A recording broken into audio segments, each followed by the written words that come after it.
panelists that these fighters have to impress. If there's a tie at the end of the night, one apiece from the fans and the celebrities, President of Fighter Operations, Ray Sefo, a legend in his own right, he'll step in and he will choose who gets the PFL contract. And it's not just about bringing in new talent from a fighter perspective. In the PFL, we're always looking to improve the broadcast team, and goodness gracious, can't get it any worse with this guy. Julie Stewart-Binks, though, welcome to the team. Sean, thank you so much. I'm so excited to be here for the Challenger Series, and I'm so hyped up. I want to get in that cage, but I'm going to save that for the fighters. Maybe later on in the series I'll get there. But as you mentioned, these fighters are looking to earn one of two votes coming from the celebrity panel. We have a star-studded panel. We are very thrilled to welcome in none other than Super Bowl MVP, NFL Hall of Famer, Ray Lewis is sitting right here. You know what it means to be a champion on the gridiron, in life. What do you see from these guys fighting that tells you they're ready to be a champion? Honestly, when you walk through the gate, everybody has a skill, but it comes down to the will. It comes down to the person that has something burning inside of them that makes them go over the top. You know, a lot of people come in with aggression, but it's the person that can harness that and control that and show who he really is and show what he's fighting for is mean more than anything. Wow, I'm amped up for life right now after just that answer. And of course, we have former UFC welterweight champion Tyron Woodley. You know what it's like to be in this cage. You know what it's like to fight to get to this point. What do you look from these guys to show you that they have what it takes to keep going? Well, first off, Ray Lewis is a hard act to follow. The intensity from this man. But when you think about that intensity, it translates. When you have your mindset, you're intentional, you're going after this contract, you're going after the victory. You can't just win tonight. If you guys are in the back listening to this, do not go out here just trying to win. You got to go out here and show us that you got some star power behind you, that you can be a champion, that they need you a part of this organization. Somebody tonight is going to show us that they belong here. Being a challenger, being a champion, in the middle, I had to find a way to separate myself from everybody else, and that's what these guys need to do. Exactly. They are looking to not only show us that they can fight and that they can win, but that they are a showman, that they have personality. This is about entertainment. And for that, we're very excited to welcome in none other than someone who knows entertainment well, three-time Emmy award-winning actor, MMA bona fide fan. You know him from the hit show Entourage, Jeremy Piven. Jeremy, you see these guys fight. You know what it's like in the entertainment aspect of the world. What are you looking for from them? Well, first of all, as an elite fighter myself, and probably the most well-trained fighter on the panel, I don't know, Kenny, Florian, I don't know why you're laughing. No, I think that these guys, obviously, you can't leave it up to the judges. They're going to have to throw down and really impress everyone. And, you know, these guys know more than anyone that you have to rise to the occasion when the lights are the brightest. And the lights are really bright right now, so I'm excited. The lights do look very bright from where you are in Los Angeles, California. They are also very bright here, right here at the PFL Challenger Series in Orlando, Florida. Sean, let's find out who's fighting tonight. Thank you, Julie. Speaking of bright lights, did you see the bright lights glinting off that Super Bowl ring on Ray Lewis's finger? You don't see those every day. Do you have one of those? No, I do not. Look at that thing. That's hardware right there. That's a champion. Anyway, these fighters are really putting themselves out there. We've got 8 fighters tonight. Only one gets a contract at the end of the night. But the first step in that process is you got to win. Miles Amos finds himself taking on a representative from the U.S. Virgin Islands in Carl with a K. Williams. Travis Davis, Brucy Soto, Brazil versus the United States. Alexander Popek, he is a hot Brazilian prospect, but somehow finds himself as an underdog against an American veteran in Taylor Johnson. And look at the odds on that feature bout at the end of the night. Josh Silvera, a minus 1,500 prohibitive favorite there over Muhammad Guma, who came all the way from Egypt for this opportunity. Kenny, you saw the odds there. We know what's at stake for these individuals.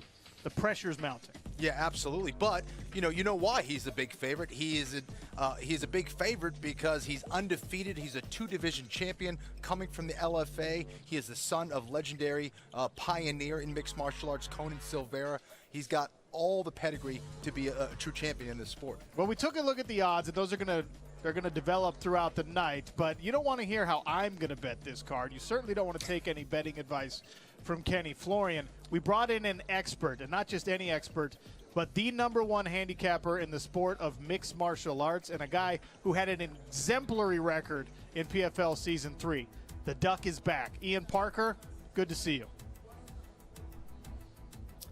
Oh, Sean, thank you. You can keep going with the compliments. I wasn't going to stop you. But, man, it is so good to be back. 2022 Challenger Series. I'm ready to go. Let's get right into it here. First fight of the night, Miles Amos, Black Santa. You know, earlier in the night, he was way more of an underdog. He was actually at plus 110 a little bit earlier. Now minus 105 against Carl Williams. I like the ground game. I like the experience. And you got two really strong athletes. So for me, I'm still going with Miles Amos here.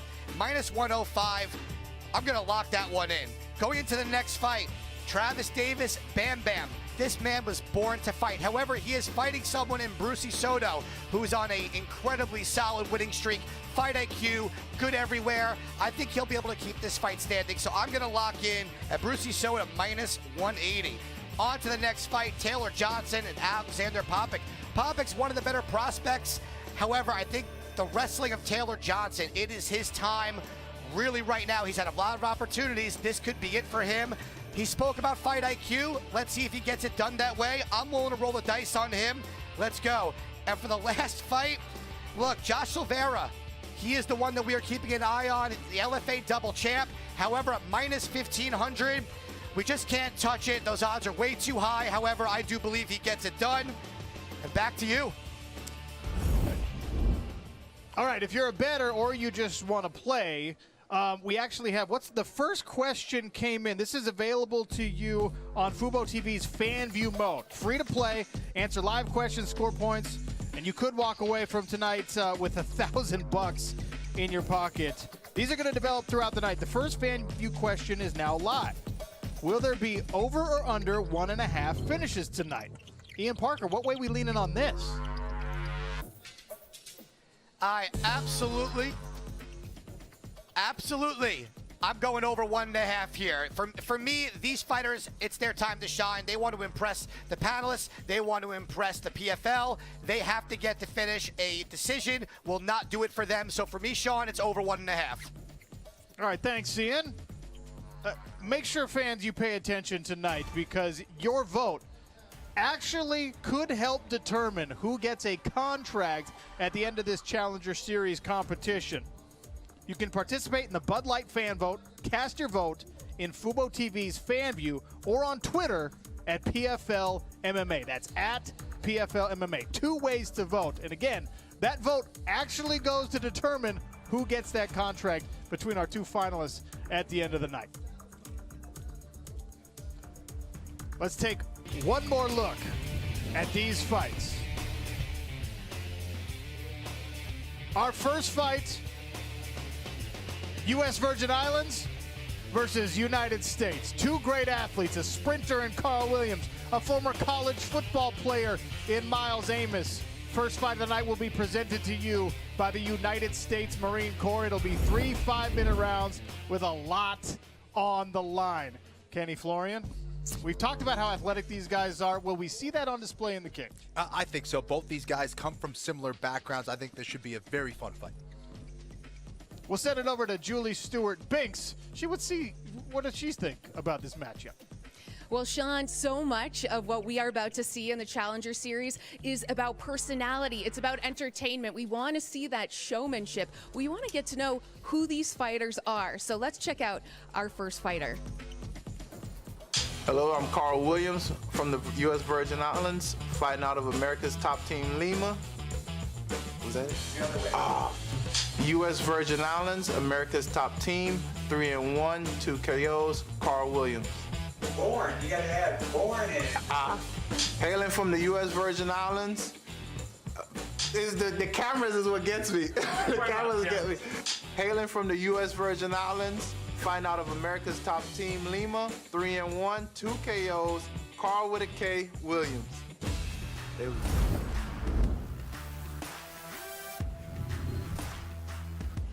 All right, what do you guys think?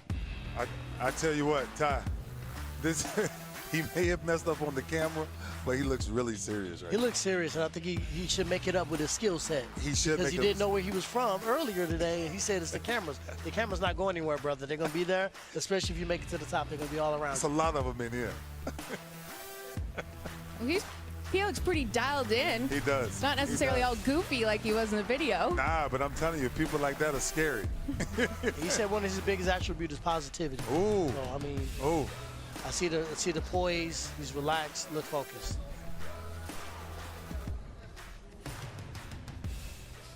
Well, he's trained for the Olympics before, so he knows pressure, and so does his opponent. Let's check out Miles Amos. Born in the Bronx, New York, fighting out of Orlando, Florida, with a record of 5-2, Miles, the Black Santa Amos. Off the top, I'm with it. He knew where he was from. Born. Hey, he hometown guy, though. Fight. He hometown guy. He He really- hometown guy. And the nickname Black Santa? Gotta come Oh, I'm in love with it. Gotta I'm come in with love with it. Black Santa. Beer game- Let's dance. The beer game is insane. Yeah, beer game is insane. Black Santa, baby. Hey man, James Harden called. He wants his beard back. I love it. Oh, man. This is going to be a good one. So he's a football player and Yes. he's battling a sprinter, which is Yeah. interesting. Both of them play football, though. That's what's Yeah. interesting, Jeremy. When I think about the football players, a good tackler always turns into a good power puncher. Ooh. It's the same hips and explosion. Yes, You absolutely. see the running backs are built a lot like the power punchers. Yeah. All right, let's head on over to Sean to find out the tale of the tape. Thank you, Julie. This tale of the tape brought to you by the United States Marine Corps. Both competitors, 32 years of age. Carl Williams, he's an inch taller. He's a pound lighter. 1 inch leg reach advantage, 2 inches in the arms. Fairly even physical matchup between Carl with a K and Black Santa, Miles Amos.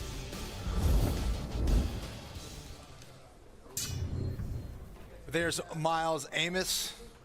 Comes from that wrestling background, and a lot of times we see when we get these matchups, guys that both come from wrestling backgrounds, they kind of cancel each other out. We may see or have to see the striking skills of Amos here.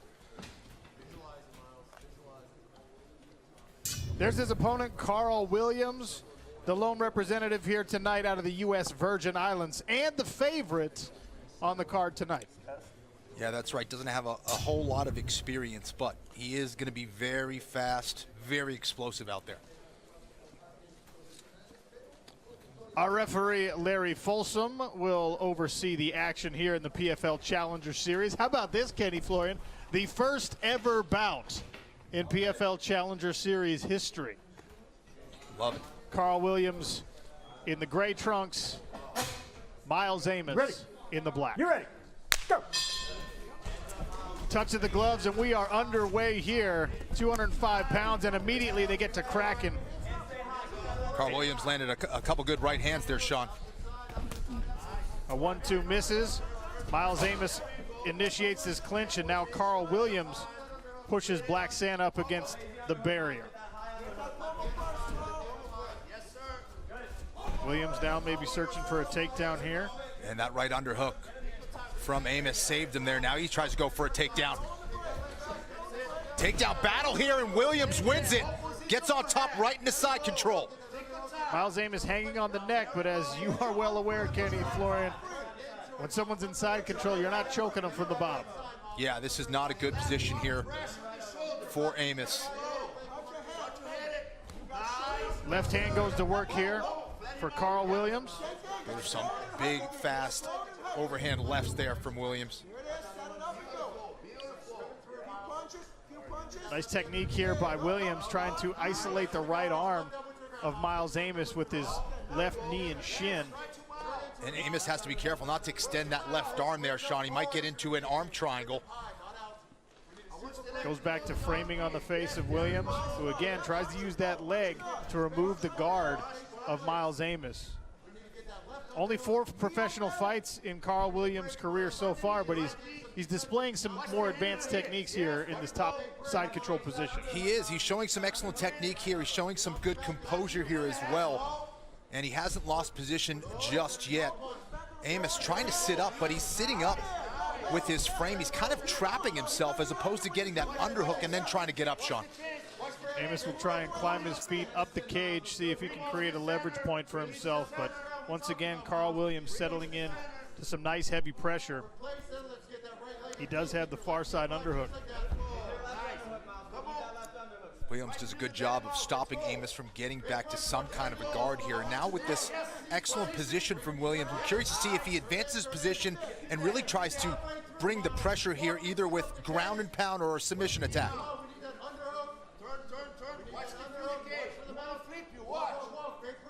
There's the Super Bowl champ, Ray Lewis, watching intently. People don't realize Ray Lewis was at one time one of the best wrestlers, high school wrestlers in the country. He just so happened to choose the football path, and it's a shame it didn't really work out for him, Kenny. He could have made so much money in wrestling. Unbelievable. I guess he made the right choice. He did okay for himself. Get that knee through, Miles. Come on. Miles Amos finding himself Miles, back glued to the mat. Nice heavy pressure from Carl Williams, who's been on top for over 2.5 minutes now. Get that right knee through, Miles. Get off your back and onto your side. Yeah, I'm curious to see if Williams decides to mount here. He's in a good position to try to do it. He's trying to get his shin and take away that lead frame of Amos. Now he's starting to bring the pressure. He's got that crucifix position, then briefly loses it here. Big bridge from Amos off the cage. Not quite effective. He tried to flip over. Jeremy Piven likes what he's seeing.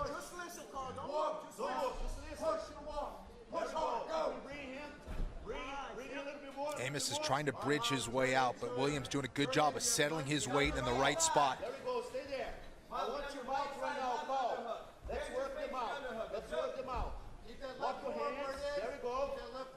It's been all Williams so far. Sean, Amos really not giving much defense here as he tries to mount, and now he gets up. Goes too far over, and Miles Amos takes advantage of the space to get himself back to his feet. He presses Carl Williams against the cage with 1 minute left here in the first round. Let's see how Amos battles back here, Sean. Williams is having none of it, flips position, and once again is the aggressor, pressing Amos to the cage. Knee up the middle, catches the midsection of Black Santa, Miles Amos.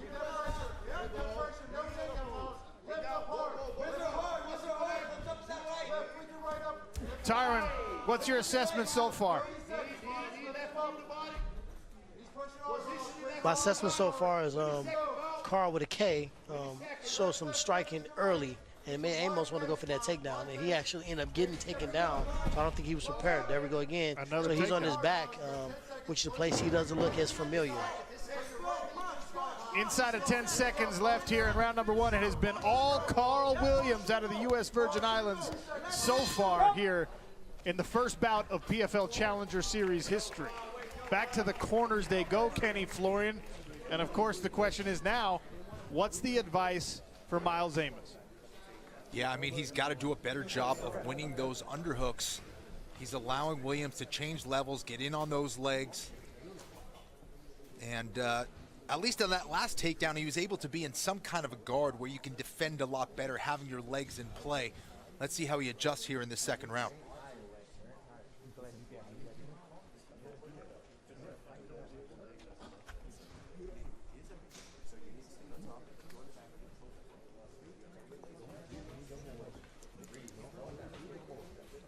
Ray Lewis. Yes, baby. We're 1 round deep here in Challenger Series. Miles Amos found himself back glued to the mat the whole time. How do you bounce back when you're down on the card? Look, I think it surprised us all, right? Carl comes out, he throws some hand strikes up top, but then he took this guy to the ground, he took Miles to the ground, and he had no control. And I'm telling you, I think he's going to continue down that path, taking him back to the ground because he can't defend it right now. Look for improved sprawl from Amos if he wants to stay on his feet. Carl Williams in the light gray shorts. The bearded Miles Amos in the black trunks. round 2 in 205-pound action.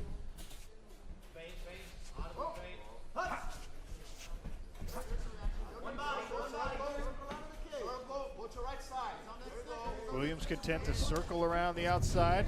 Big wing of the right hand from Amos. Doesn't land. And the counter strikes from Williams, especially that knee up the middle, effective. This is where Amos has been susceptible up against that cage. He came out with a lower stance, which was good to see, but right now he's losing that head battle there. You see Williams driving that head underneath the chin, or underneath that big beard of Amos. There's another one.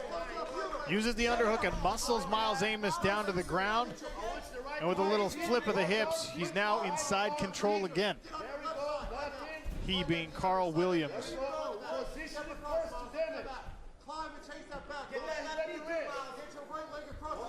Amos trying to get wrist control. He's trying to grab that wrist, try to frame away, create space, and at the very least stop that ground and pound from happening.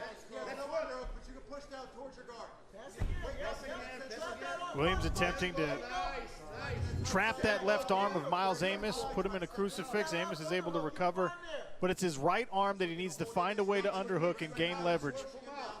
Kenny, he's shoulders flat on the mat. You've got to get one hip or the other. Yeah, 100%. He's got to blade his body to the mat, turn and face Williams, where he can either get to a single leg, get back to his feet, or get back to guard.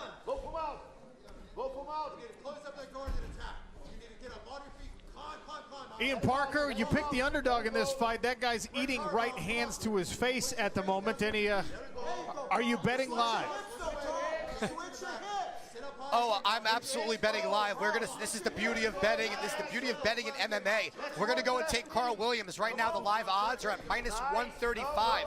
Jump on that right now. Take out a second mortgage, whatever you got to do, because this fight is all him right now, and I don't see the third round being any different unless a prayer from Amos. I don't see it happening. Carl Williams is gonna win this fight. Go bet him if you can. Thank you, Ian Parker. A little nuance of the live betting available to you. Carl Williams maintains his pressure on top. No answer so far from Miles Amos. And Sean, at this point, you know, you got to wonder for Amos and Williams, obviously the contract's going to be in the back of their mind. How does this affect the way that they fight from here on out? Does Williams try to be more impressive here as he tries to potentially go for a choke here? And for Amos, he's got to do something drastic here. I know he said he wanted that $1 million. Well, it's not going very well for him right now. Well, look, every fighter wants a finish in a fight, right? Carl Williams right now wants to find a way to finish Miles Amos. Miles Amos has quite a few more steps between himself and a finish of Carl Williams at this particular moment, but the contract is going to be awarded at the end of the night for the most impressive performance. Does that mean a dominant, one-sided affair like this one can win you that contract? Maybe. Will it get you an invitation to the 205-pound regular season? Who knows? That's going to be up to the league, to the fans, and to our celebrity panelists here on the Challenger Series.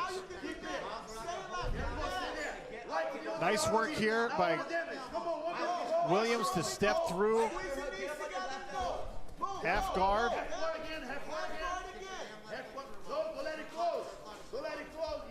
Ken, I haven't told you this yet, but in addition to a contract being up for grabs tonight, a $5,000 bonus is going to be awarded to one fighter from Columbia Care for the move of the night. Doesn't have to be the finish of the night, doesn't have to be the submission or knockout of the night, has to be the move of the night. The most dynamic and interesting mixed martial arts technique is going to get a $5,000 reward from Columbia Care. So a lot at stake for these prospects tonight. I love it. Even more motivation for these guys to be exciting and look for that big move here. And now Amos looking for an arm lock. Almost had the angle on. He's still attacking it. Now Williams is much safer here. The angle's still there, but the arm is out, and now Williams steps over to side control again, tries to go back to work with his left hand. To Amos's credit, he's been stuck on his back. He hasn't worn a ton of damage. He's done a good job of kind of guarding himself, keeping the punches out of that beard. Yeah, Williams has done a good job positionally. He's landed some good ground and pound. Trying to get that forearm in the neck, looking for a choke there. Round two comes to a close here Looks a lot like round number 1. Carl Williams on top. Carl with a K. Looks to be 5 minutes away from a victory here in his PFL Challenger Series debut. And here's Williams with that takedown up against the cage. Beautiful double leg right into side control, forcing Amos into a very bad position. Here's a nice knee to the midsection by Williams. And then story of the fight here really are those takedowns up against the cage. Beautiful takedown again. Look inside the corner here of Carl Williams. There's a familiar face to some big-time MMA fans. He does train at American top team Lima. And that right there is a Lima.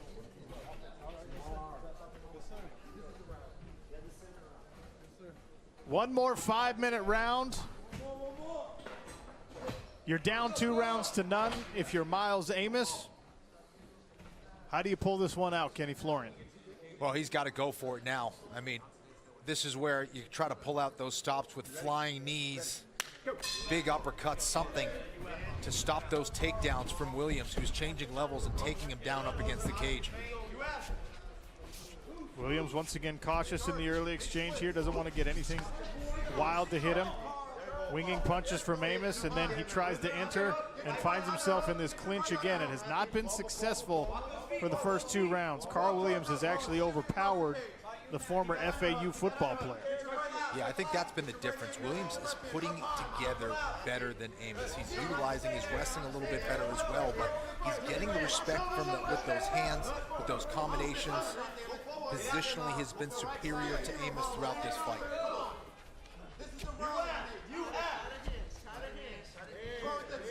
Feints on the outside from Amos. Big winging right hand. Too slow to hit Carl Williams.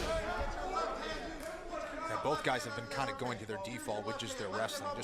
It's Amos who has been failing in that regard. Williams has been more successful. There's a nice level change. Nice defense this time around for Miles Amos, but he's hanging heavy on the head. And Williams once again just uses the body lock to ride Miles Amos down to the mat, straight into the full mount here, Kenny. Yeah, rarely do you see those guillotine attempts find success when you're up against the cage like that. Williams doing a good job so far. He's in mount. This is a bad position. This is where he can really ramp it up and get that ground and pound going from this mount position. Oh, here he goes. This is what he needs, Sean, to impress the celebrity panelists, the judges. He knows it's on the line. A finish would look a heck of a lot better. Oh, wow. Amos is able to pull out the Hail Mary there.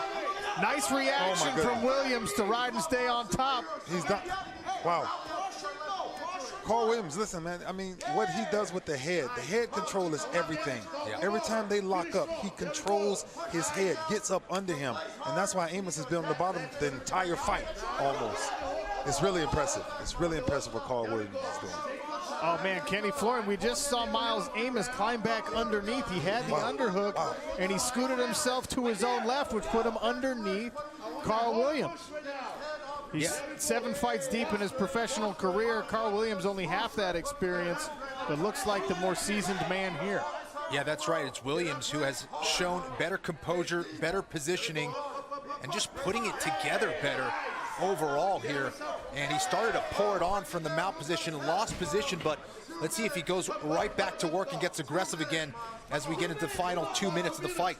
More success with the right hands here from the top position for Carl Williams. The last 2 have landed, one to the head, the other to the ribs. There's a hammer fist from Williams. Yeah, he's starting to posture up where you can get better space and more leverage on those punches. Now into side control again.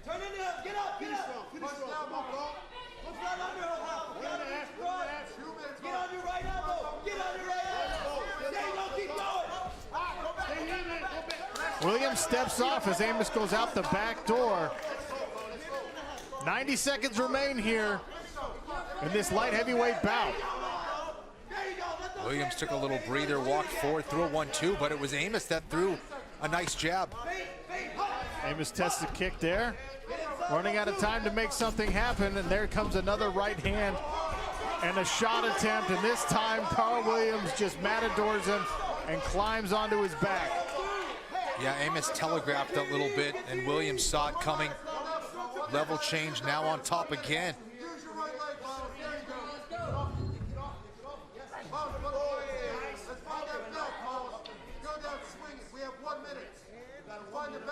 Inside of 1 minute remaining here in this last round, Miles Amos once again shoulders glued to the mat. Carl Williams grinding out what looks to be a victory here in his PFL debut. Hammer fist partially blocked. The next one lands. Amos trying to get an angle and grab a desperation armbar. Closes the guard again. Yeah, you like to see that. Amos isn't quite out of this yet. He's still trying to win. Still trying to go for that arm lock. Williams postures up and he's out. Nice hammer fist there from the top for Williams, and another big one as he dives back in.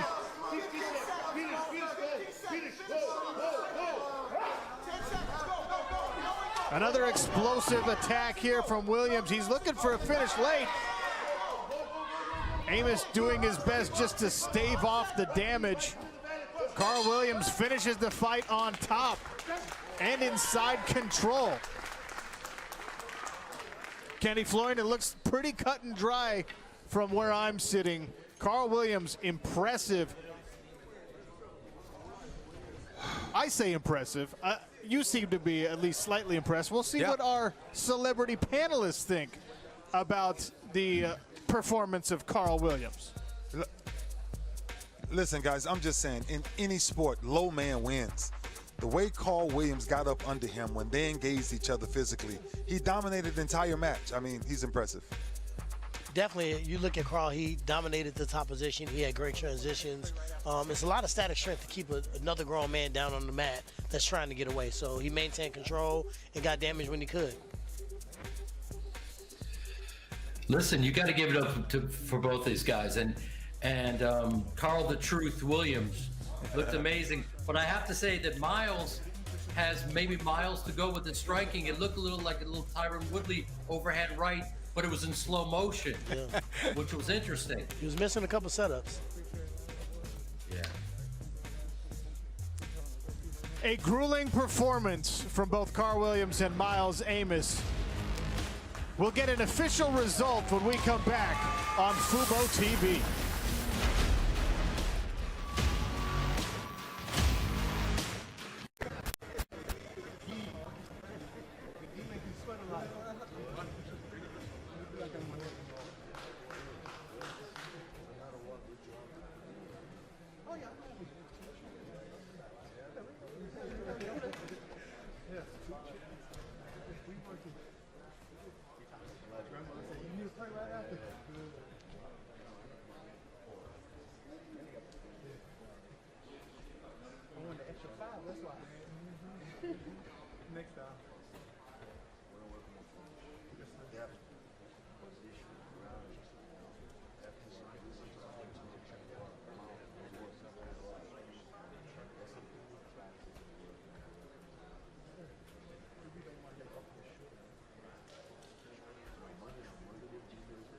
Oh yeah, Monday we're not here. Yeah.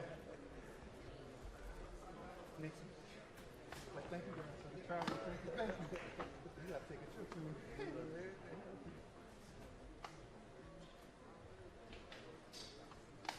Conrad, watch out. There we go. You are there. My neighbor, yeah.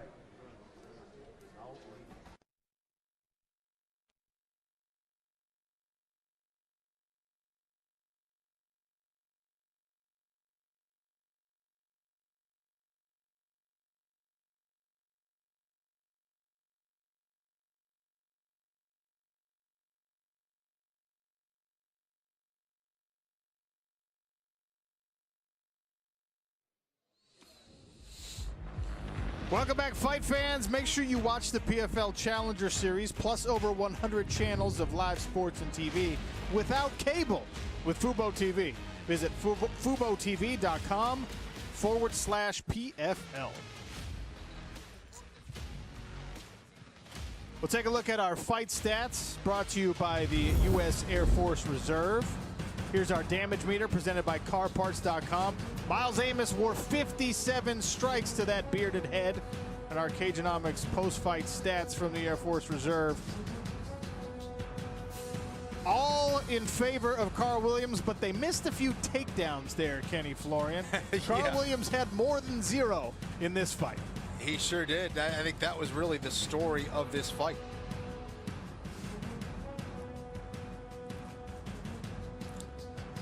Kenny Florian, take us through some of these replays. Well, we talked about how we had two wrestlers going at it. Sometimes the wrestling cancels each other out and they stand up the whole time. That did not happen. It was Williams who felt that weakness, saw the vulnerability, was able to get those takedowns, had superior position, was able to control Amos, gave Amos a difficult time down there, just couldn't find an answer, was able to get back to his feet at times, but it was Williams who was able to see a lot of those attacks coming. There he is, getting to the back from that turtle position, getting back on top of Amos, landed some good ground and pound, some nice hammer fists there from that standing position. Big shots there from the top from Williams. And it was kind of the same thing over and over, round after round.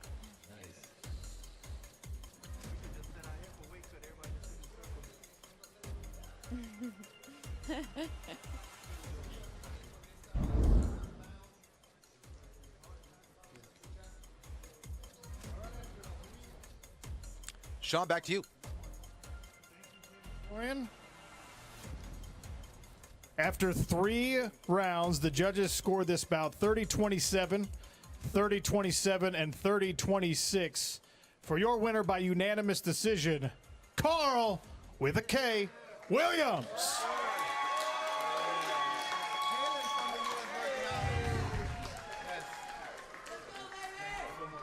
Carl Williams victorious in our very first ever PFL Challenger Series bout. Here, let's turn around. Let's talk to these celebrity panelists here. First of all, we knew this was going to be a battle between two great athletes, two very strong individuals. He got his hands on you, but it was you who were able to secure the takedowns. Great leverage the whole fight, great control the whole fight. Was that the game plan coming in? No, we was actually trying to work on striking and staying away from the grappling, but like I think I said in the interviews, I'm going to take it where you wanted to go. So he wanted to wrestle, we wrestled. Were you surprised that he would loop that right hand and then come in and engage with you? No, we saw, I got coaches, so they saw it. They was like, look out for it, keep your hand up, and just watch out. Yes, sir. Well, as you know, here on Challenger Series, it's not just about winning the fight. It's about putting together an impressive performance. We saw you going for the finish. We saw you climb to the mount, trying to get leverage on those strikes. In the end, you weren't able to get a finish, but is a performance this dominant, you think, enough to secure yourself a PFL contract at the end of the night? It should be. Most people are going to end up going to grappling. I'm still waiting to show you guys my striking. So just keep booking me. I'm ready to fight again. Keep booking me, and we're going to keep showing what all we can do. All right, I want to see what the celebrity panel has to say about this performance. We got Ray Lewis, Super Bowl champion and MVP. We've got Tyron Woodley, former UFC welterweight champion. Jeremy Piven is joining us remotely from LA. He knows all about entertainment. Jules, what do our celebrities have to say about this one? Well, Sean, if you didn't hear before, the word that was commonly used was dominant about Carl with the K. Williams. And we saw that Ray Lewis was saying wow a lot. What were you saying wow about? Because it's one thing, I talked about this earlier, right? People striking and things, but when you can dominate a man physically, the way Carl did in that ring, his head work. Carl, I'm just giving you kudos, because what you did with your head to always get underneath him and lift him up and take him to the ground. Listen, man, it's priceless. Dominant match. I mean, you were really successful. Yep. All right, Tyron, what did you think about Carl's performance tonight? You know, I thought Carl had all the building blocks. You think in mixed martial arts, you separate him, striking, wrestling, grappling. He had all those blocks. He put the striking together, went to the takedowns, went to the ground and pound, control position, and his body just kind of knew where he was at the right time. I think with more repetition, it's going to be seamless. It's going to be a takedown immediately to posture up ground and pound, and I think he's just going to keep getting better. Okay, Jeremy Piven, we saw you taking notes during this match. What do you Yes. have for Carl? Well, Carl with a K, listen, it's scary because you're always smiling and you seem like a really nice guy, and then you had about 3 takedowns in the first round. And the fact that you're saying that the best part of your game is striking is scary to me. So he looks like a pretty complete fighter. Yeah.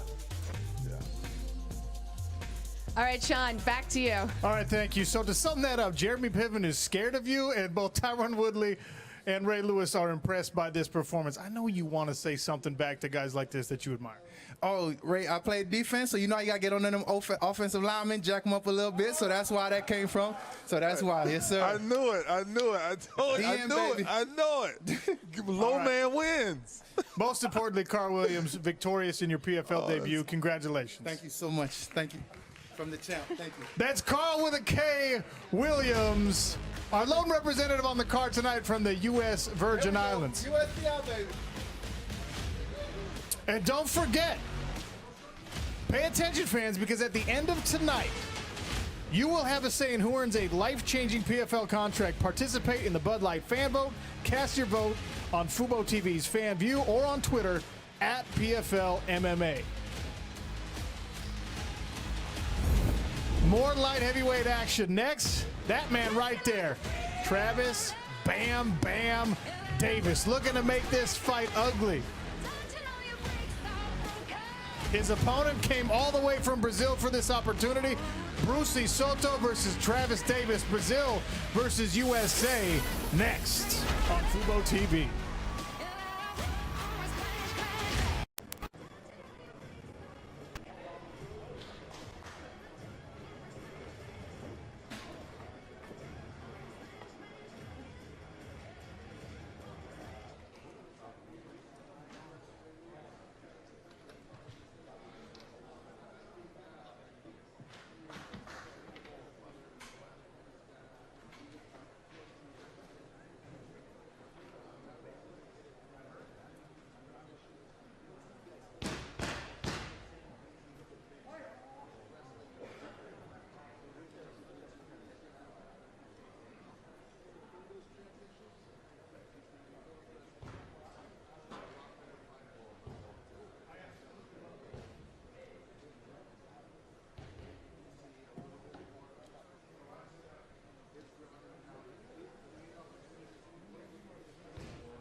Here.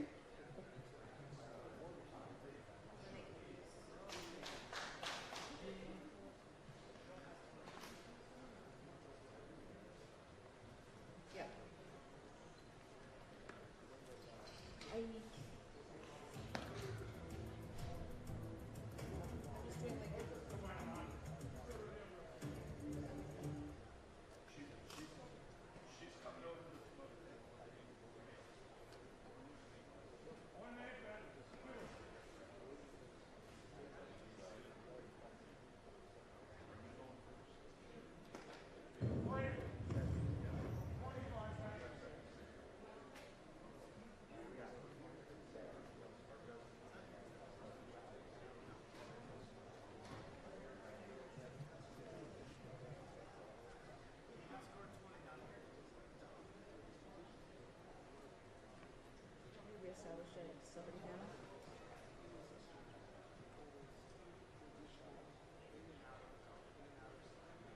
John.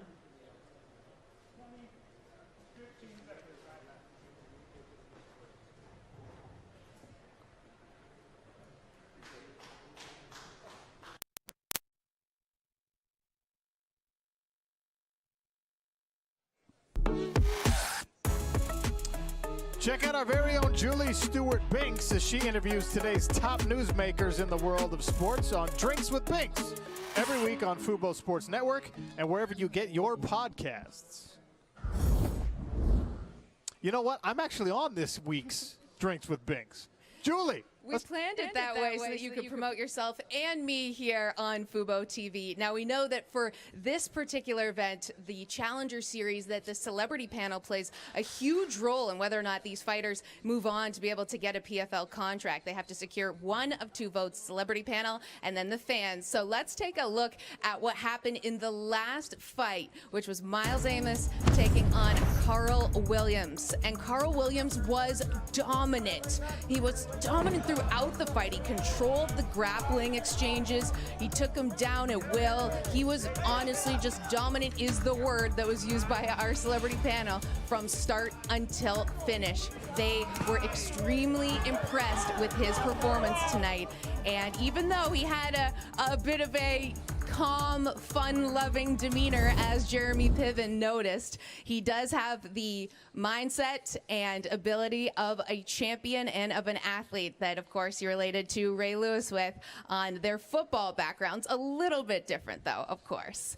So we know, though, that we have many more fighters still to come here on the PFL Challenger Series, and it is so much about the personality, Sean, not just the fighting. Well, I hope all of these guys get an opportunity to show a little bit of flavor as they climb into the cage. We've got Carl Williams, a victor, the live betting odds. That was the recommendation from Ian Parker, by the way, about halfway through the second round. Switch that to a live bet. Brucy Soto coming up next against Travis Davis. He's a favorite at -175. So is Taylor Johnson over Alexander Popek. And how about Josh Silvera in our feature bout at the end of tonight? A -1,500 favorite. Let's send it over to Ian Parker to see if he's changed his recommendations for the evening. Well, look, if you were high on Brucy Soto and you haven't got a bet in yet, he went from -200 to -180. Now he's down to -160. So money is coming in on Travis Davis late. I still like Brucy Soto here. So look, again, if you didn't want to spend the money at -200 or at -180, you're in luck. -160. Let's go. Check out that beautiful betting big board, man. Innovation all over the place here at the PFL Challenger Series. Our next fight is brought to you by Redcon 1. Travis Davis, Bam Bam they call him, and Brucy Soto, who told us that it's his fight IQ that's going to get him over the top in this one. Remember, 4 winners at the end of the night, but only one person walks away with a contract. Back to JSB. Thank you so much, Sean. And to be able to get a contract, you've got to show us what you've got in the cage and with your personality. So we wanted all of these fighters to show us what they have, who they are as a showman. So we gave them the opportunity to introduce themselves. Diretamente de Belo Horizonte, Brasil, com 14 vitórias, 3 derrotas, 3 finalizações, 3 nocautes, Brucy, Soldado de Cristo Soto! All right, here he is. What do you guys think? He has some energy. He does He have gave some himself energy. the Listen, walkout. he gave himself the walk. The Michael. I'm excited to see the IQ. I'm excited to see the Because IQ. usually other people say you have a high IQ. And not yourself. Not yourself. I'm willing to give them that. I want to see that. it. I want to see that. Absolutely. Show me state. That's where I'm from. Show me state. He looks ready to go. He looks ready to go. He really looks ready to go. All right, so let's check out his opponent, Travis Davis.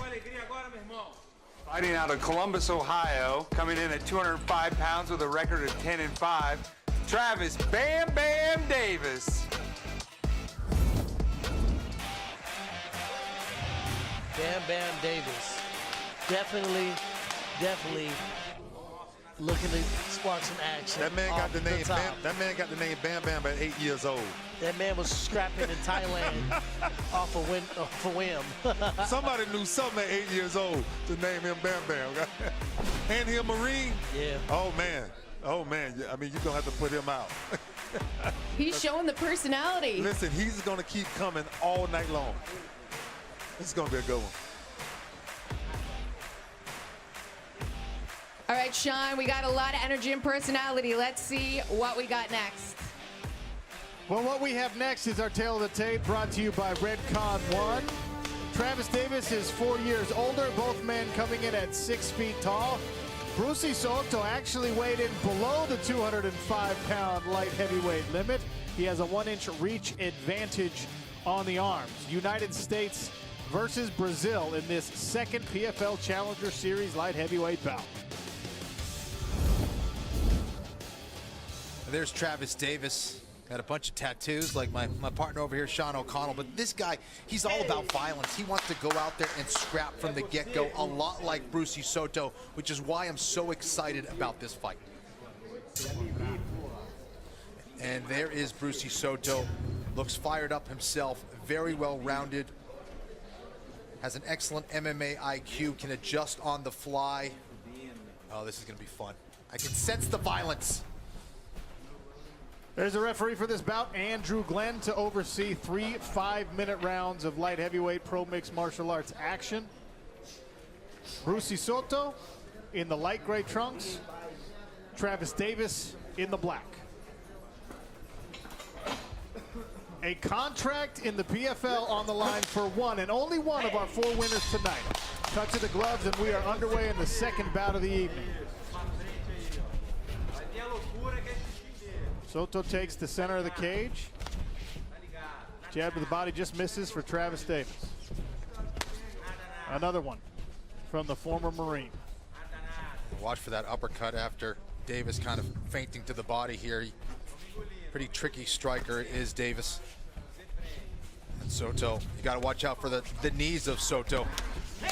Nice leg kick there from Brucy Soto. Remember, Soto told us he can get a quick read on his opponent, so he's kind of hesitant. He watches, and apparently what he saw is that he needs to beat up that lead leg. Jab gets through there from Travis Davis. Another leg kick from Soto. Feints that time, and this time it's Davis with the leg kick. Back to the body with that jab. Yeah, so far it's been the punching of Davis versus the kicking of Soto. An exchange of kicks and an exchange of jabs. Evenly matched so far between these two individuals. Oh. That right hand hit the neck. The forearm to the neck. It's not quite a punch. Ooh, nasty heavy leg kick there, Sean. Left hand comes up over the guard there for Travis Davis. Back and forth we go in the early part of this first round. Another jab to the body. Wonder if they saw something on tape where he thought that would be good to set something else up. Nice adjustment there by Davis to block that leg kick from Soto. Oh, and he goes for the leg. The pace is starting to pick up here, Sean. These guys want it. Davis is a finisher. 9 of his 10 wins have come via finish. Submissions, though. He's a submission specialist, and does catching the kick and landing on top get him into the spot he wants to be. Well, we knew Davis was not going to be afraid to go to the floor here with the Brazilian as he tries to move into half guard now.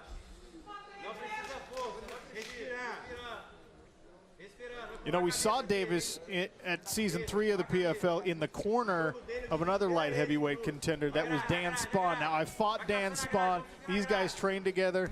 That's a tough camp to be a part of, both of these guys. Yeah, that's right. And Davis talked about that, fighting out of Ohio. He said just on that local scene, he's like, there's so many tough guys. It's been a hotbed for wrestling for many years as well. So Davis feels like he is poised and ready here to compete in the PFL, having been here and cornered guys like Dan Spahn. I think that really helps mentally. Yeah. Davis on top, floating, trying to pass the guard of Brucy Soto, who uses the butterflies to maintain some control.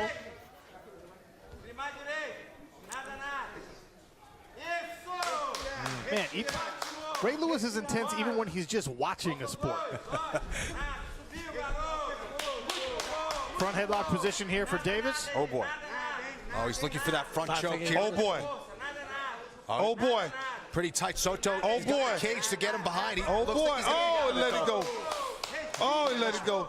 Nice little submission attempt there from Davis, showing some versatility. Yes, Soto looked like he was in trouble for a little bit. Did a good job of blading his body to the fence and towards Davis to get out. Now getting back to his feet. Good job. 90 seconds remain here, less than that in round number 1. Back and forth we go. Travis Davis exerting a little bit of authority here in the first round.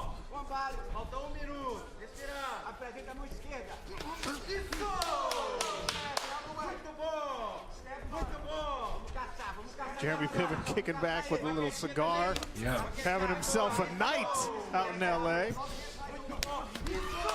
Oh. Nice exchange there. Back and forth, as I said.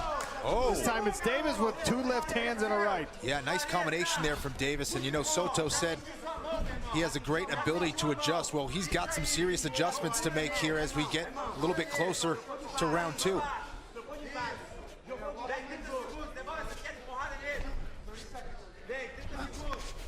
Stomp kick from Davis. Davis has shown a wide array of attacks so far in this. Oh, there's the knee! Oh, my goodness! Flying knee and the follow-up for a first round finish. That has been his signature move. You got to watch out for those knees. And wow! My goodness. What an adjustment. He did it at the right time. Time, my goodness. Just at the end Time, of my round goodness. 1. Just saying he was showing a wide Oh array. my, what Davis. Oh my Later. goodness.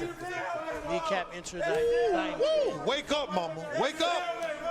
As Tyron Woodley just said, Ain't time to go to sleep now. Wake up. I was praising Travis Davis for showing the wide array of techniques, and then it was Brucy Soto who uncorks the jumping knee. Wow. The knee entered thine chin. The Ever knee so quickly. answered. Oh, Ever man. so quickly did it. Jeremy, what you think, man? That's crazy right there. You know, it's interesting because it felt like it came out of nowhere. Nowhere. The fight was going the other direction. Yeah. Jeremy, my goodness. My goodness. This is what makes MMA so great, man. The fight can change in an instant. It really does. Yeah. It really does. That one moment, and everything changes. Risk and reward. Risk and reward. So The risk. I guess it pays to celebrate yourself, right? Yeah. He was celebrating his own fighter IQ. He was. What can we say? What can we say? He recognized the head was low. A lot of body jabs was thrown. He did. He Set did. him up with a lot of leg Breathing kicks. hard. Every time you breathe hard, the body bends. Yeah. Right? Yeah. Yeah. Wow. A jubilant Brucy Soto in his corner, celebrating his first PFL victory.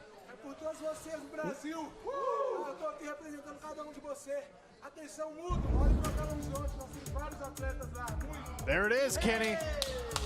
Man, just beautiful timing there. And he never stopped fighting. That was the thing. You know, he could have said, you know what? I'm going to regroup. I'm going to wait to go into round 2. Look at that knee. Landed right on the money. Unbelievable. Wow. And the left hand's following up. That's just as important. When you got a guy hurt, someone like Travis Davis will hang around. Ray Lewis said it. That's a former Marine. You got to put him out. That's exactly what Brucy Soto did. And intrigued Jeremy Piven. Wow. Look at Ray. He couldn't believe what he was seeing. Ian Parker.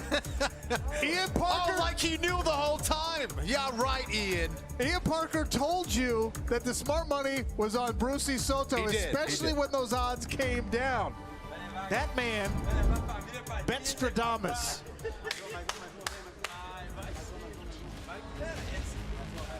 You know what? We'll take a look at some replays. We'll hear from our celebrity panelists, and we'll talk to Brucy Soto. One fighter, one winner tonight gets a PFL contract. Was that enough? We'll see.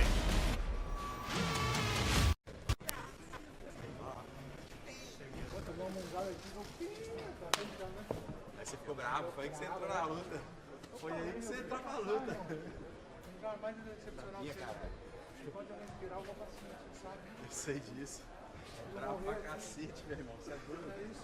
A caminhada é longa. É por mim não, é por vocês. Eu vou abrir a porta. É bravo. Amém. Pra todo mundo, porque lá tem o maior celeiro de atleta. Ninguém olha pra nós, porque é uma cidade pequena. Eu vou abrir as portas para Belo Horizonte. Aí! Hey! Muito bom, isso mesmo, meu irmão.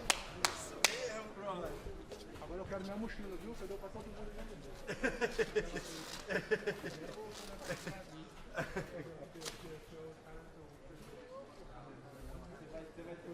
Você vai ter o contrato, rapaz. Vai vir pra você, meu irmão. Vai vir pra você. Deus já escreveu, tá escrito. Deus já escreveu, tá escrito. Porra.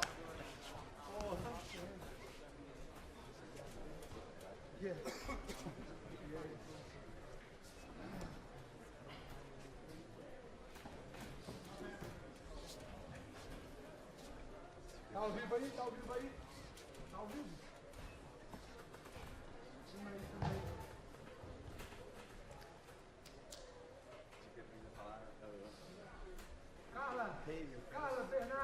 Carla, Bernardo, papai te ama. Amor, tô indo pra casa, tô voltando forte. Amo vocês. Minha família, olha, I love you. Imagina aí que eu comecei a entrar ele entrar. Eu falei, eu vou caçar, você vai entrar, eu mandei na hora.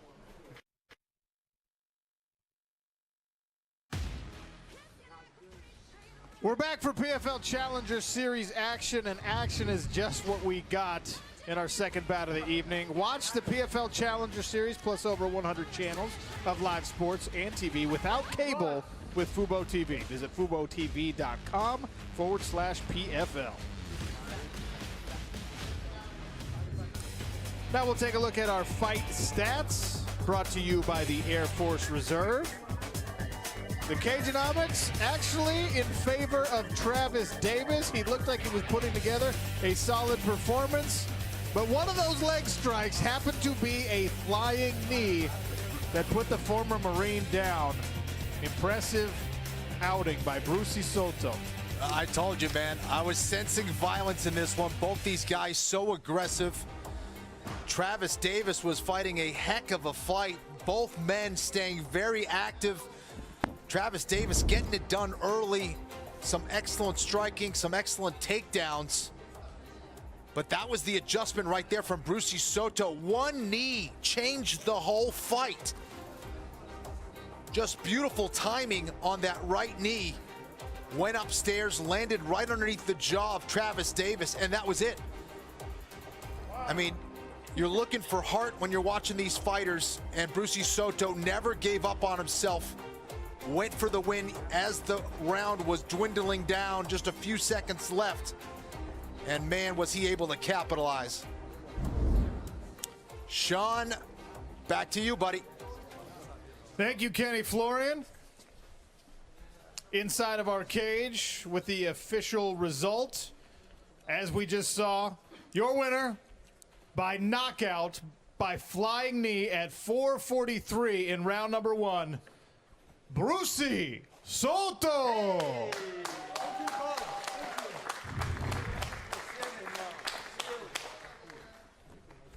All right, we'll grab our winner, Brucy Soto, here. And add our translator. Brucy, very impressive performance. You talked about your fight IQ. You had to make some adjustments to land that flying knee. How difficult was it to make those adjustments? Bruce, performance impressionante. Você falou com a gente aí do seu QI como lutador. Os ajustes que teve que fazer aí para poder pegar essa vitória aí com joelhada voadora no final do primeiro round. Eu senti ele muito forte no início do round, né? Ele tem uma diferença de peso maior que a minha. Mas eu estava bem tranquilo, consegui conectar meus golpes.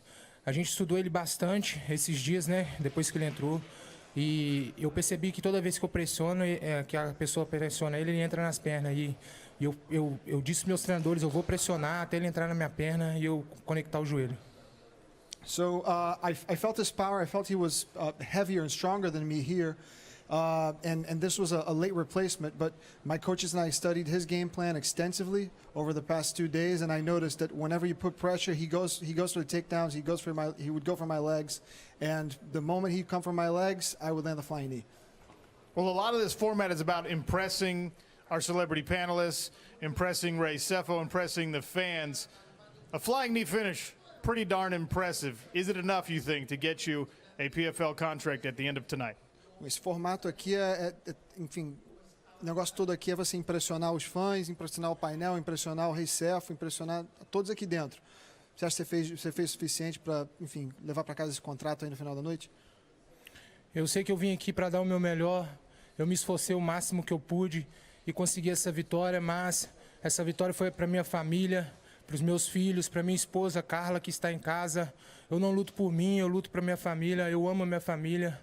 E eu tenho certeza que Deus vai me honrar com esse contrato. Eu acho que eu mereço. I don't fight for myself. I fight for my family, for my wife Carla watching this fight back at home. I fight for you.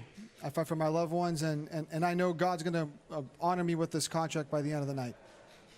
All right, let's see what our celebrity panelists had to say about this exciting finish. Over to you, JSB.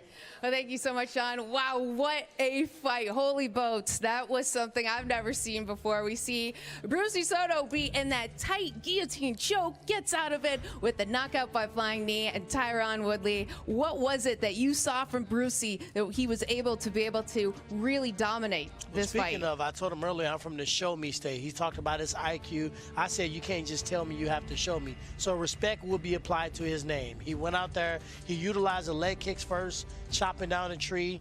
He already had that in the back of his mind. So when his body gestures to another leg kick, that opened up the flying knee. He was not winning the fight, but it was very competitive. He chose to take the last moment.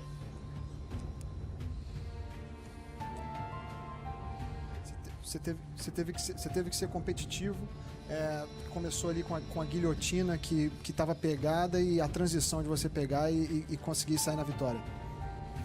Eu sou um cara que não desiste da luta. Se você olhar minhas lutas para trás, eu já quebrei minha mão, já rompi o ligamento do meu joelho tomando um leg lock, mas eu não desisto, como eu disse para minha família, para os meus amigos, enquanto eu estiver respirando aqui dentro, enquanto não me desligar, eu vou continuar buscando a vitória. I just don't give up. I'm going to keep on moving forward. I've had my hand broken, ligaments torn, fighting. As long as I'm awake, I'm going to keep on fighting inside this cage. Brucy Soto with a big finish tonight here in the PFL Challenger Series. Congratulations. Parabéns pela, enfim, vitória incrível aqui hoje no Challenger Series. Obrigado. Queria agradecer a todo mundo aqui presente. Eu quis dar esse grande show para vocês. Sem vocês, o público, a gente não é nada. Então, muito obrigado. Obrigado a Deus mais uma vez, que Ele cresça e eu diminua. I'd like to thank everyone here. Without God, nothing of this is possible. He's too big, I'm too small. Thank you, everyone. Strong performance and a statement made by Brucy Soto. More light heavyweight action to come. There's Alexander Popek, old Ironside, getting ready for his PFL Challenger Series bout. And his opponent, Taylor Johnson, is not right there, but Taylor Johnson, a former national champion wrestler. How does it go? We'll find out next.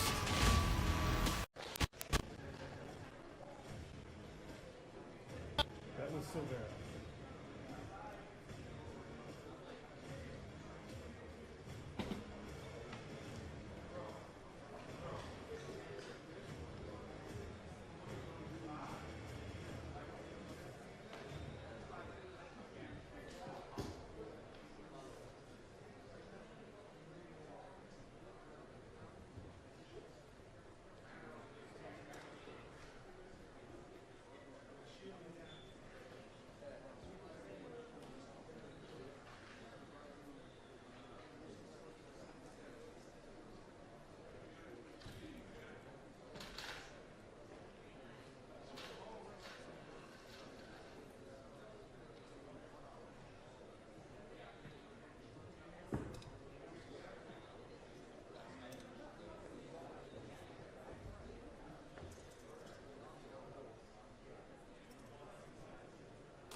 PFL on Fubo TV is brought to you by Columbia Care, the official CBD partner of the PFL.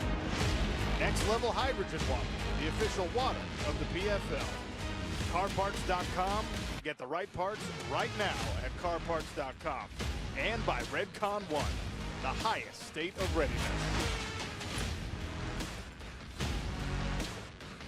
Welcome back to PFL Challenger Series action live from Universal Studios in Orlando, Florida. Light heavyweights win a contract, become a millionaire. Julie Stewart-Binks, she already did that. I wish, Sean, but some of these guys are really proving their efforts tonight. We've already had so much action in the cage. In our first fight, we saw Carl with the K. Williams beat Miles Amos. He had that ground and pound attitude, grappling control. He took him down at will, was dominant from start to finish. The panel really liked his attitude, his athleticism, and his personality when being interviewed. And we just saw another fight right now, our second fight of the four, Travis Davis taking on Brucy Soto. This one, it was short, but boy, was it sweet. We saw that Brucy Soto had those leg kicks early, but Travis Davis had that tight guillotine chokehold. We thought that he was going to be able to get the submission, but not. Brucy Soto, he got out, and boy, did he get out. He had the knockout by flying knee. It was absolutely insane seeing that in real life. We heard Ray Lewis right now just say, when you see it in person, it's nothing better than that, because it is something to witness and behold. And so we know that both of these winners will stay with us at the very end. We'll be able to see how they compare to the next two fights that will happen. So Sean, still a lot left to go, but we've already been very impressed so far. Thank you, JSB. That's right. Those are the two winners. Carl Williams helping Brucy Soto. He's taking his gloves off. Couple of wins on the right side of the card here. We'll move on in the action to Taylor Johnson and Alexander Popek. Popek, the larger man, the better record, and yet finds himself an underdog on the card tonight. So how is Ian Parker betting this one?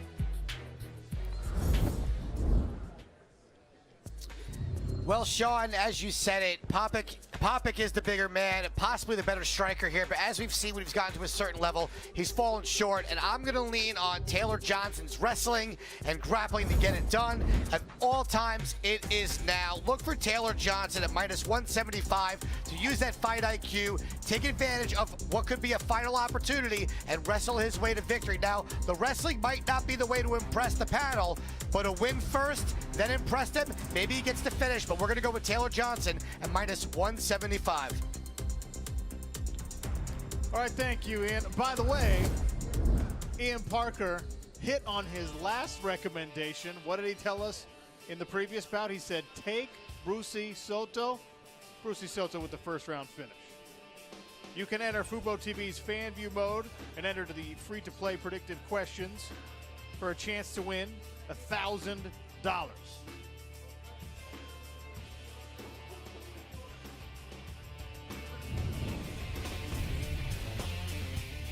We'll move on to the action. It's Germany versus USA, 3 5-minute rounds. This fight brought to you by Next Level Hydrogen Water, the official water of the PFL. Over to you, JSB. Yeah, you know me. I'm Julie Stewart-Binks. We know that these fighters know how to fight, but what kind of person are they? We want to see their personality, their showmanship. Can they entertain us? So we gave them the opportunity to introduce themselves to the world. Born in Eugene, Oregon, fighting out of Redmond, Oregon. My bad. Born in Eugene, Oregon, fighting out of Redmond. Record of 7-3. Tombstone, Taylor Johnson. Born in Eugene, Oregon, fighting out of Redmond, holding a record of 7-3 with 5 KOs, 2 submissions. Tombstone, Taylor Johnson. Is that a little better?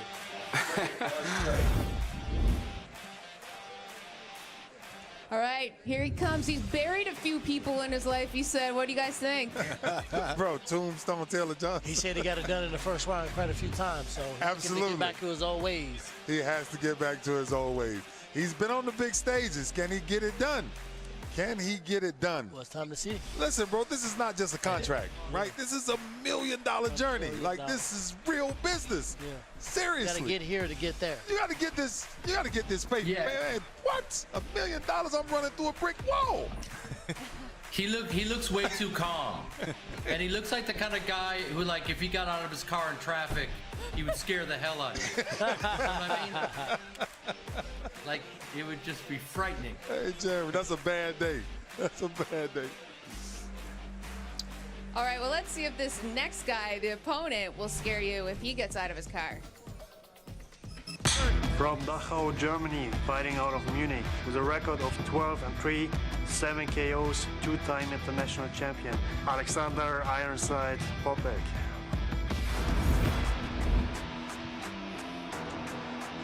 Well, he definitely has a height advantage. He looks to strike with the 7 KO, so it looks like a wrestler versus striker. He looked like he always pissed off. It just looked like he just want to wake up. He woke mad. up that way. He woke up just like that. He woke up like I don't want to smile. I don't want breakfast. I don't want nothing. I just want to fight. And take pictures as Ironside. Listen, as Ironside. Oh my goodness. Yeah, I mean, listen, the Germans are not known for their comedy, so he's just all about tragedy. He said tragedy. But I have the same stomach tattoo, so we're okay. Same team. Yeah, same team. Even though I'm Jewish and he's German, we can have a healing session. Amen. Amen to that. And on that note, let's send things over to Sean for more. We'll take a look at our tail of the tape, brought to you by Next Level Hydrogen Water. Taylor Johnson, 2 years older. He is 3 inches shorter. He weighed in 2 pounds lighter. But he's a long-armed individual. Only a 1-inch reach disadvantage on Taylor Johnson. 3-inch reach advantage on the leg.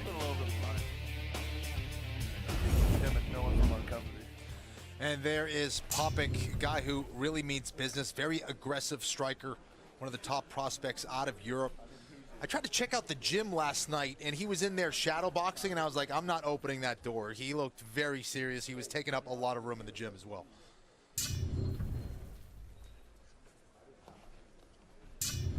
And there is Taylor Johnson.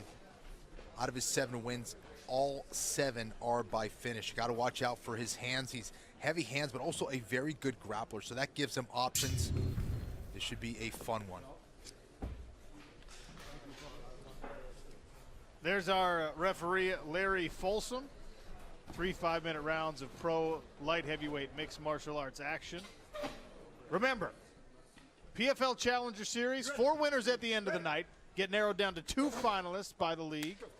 One of those individuals will receive a contract, and that will start potentially a $1 million journey.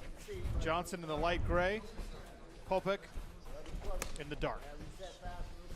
Just the way that both these guys fight, I'd be very surprised if this one goes the distance. Both very aggressive. There's a nice takedown there from Johnson. Johnson came in behind the left hand and blasted through Alexander Popek. Gets this one down to the ground with less than 30 seconds gone in the first round. I'm curious, Kenny, to see how the results of our last bout affect the strategy for both of these individuals. You saw Brucy Soto get a highlight finish. You know that only one contract is going to be awarded at the end of tonight. Might be a motivator to be seeking finish, riskier techniques, etc. Yeah, 100%. I mean, if they're watching, they're definitely going to get very aggressive. They need to stand out here and impress the celebrity panelists.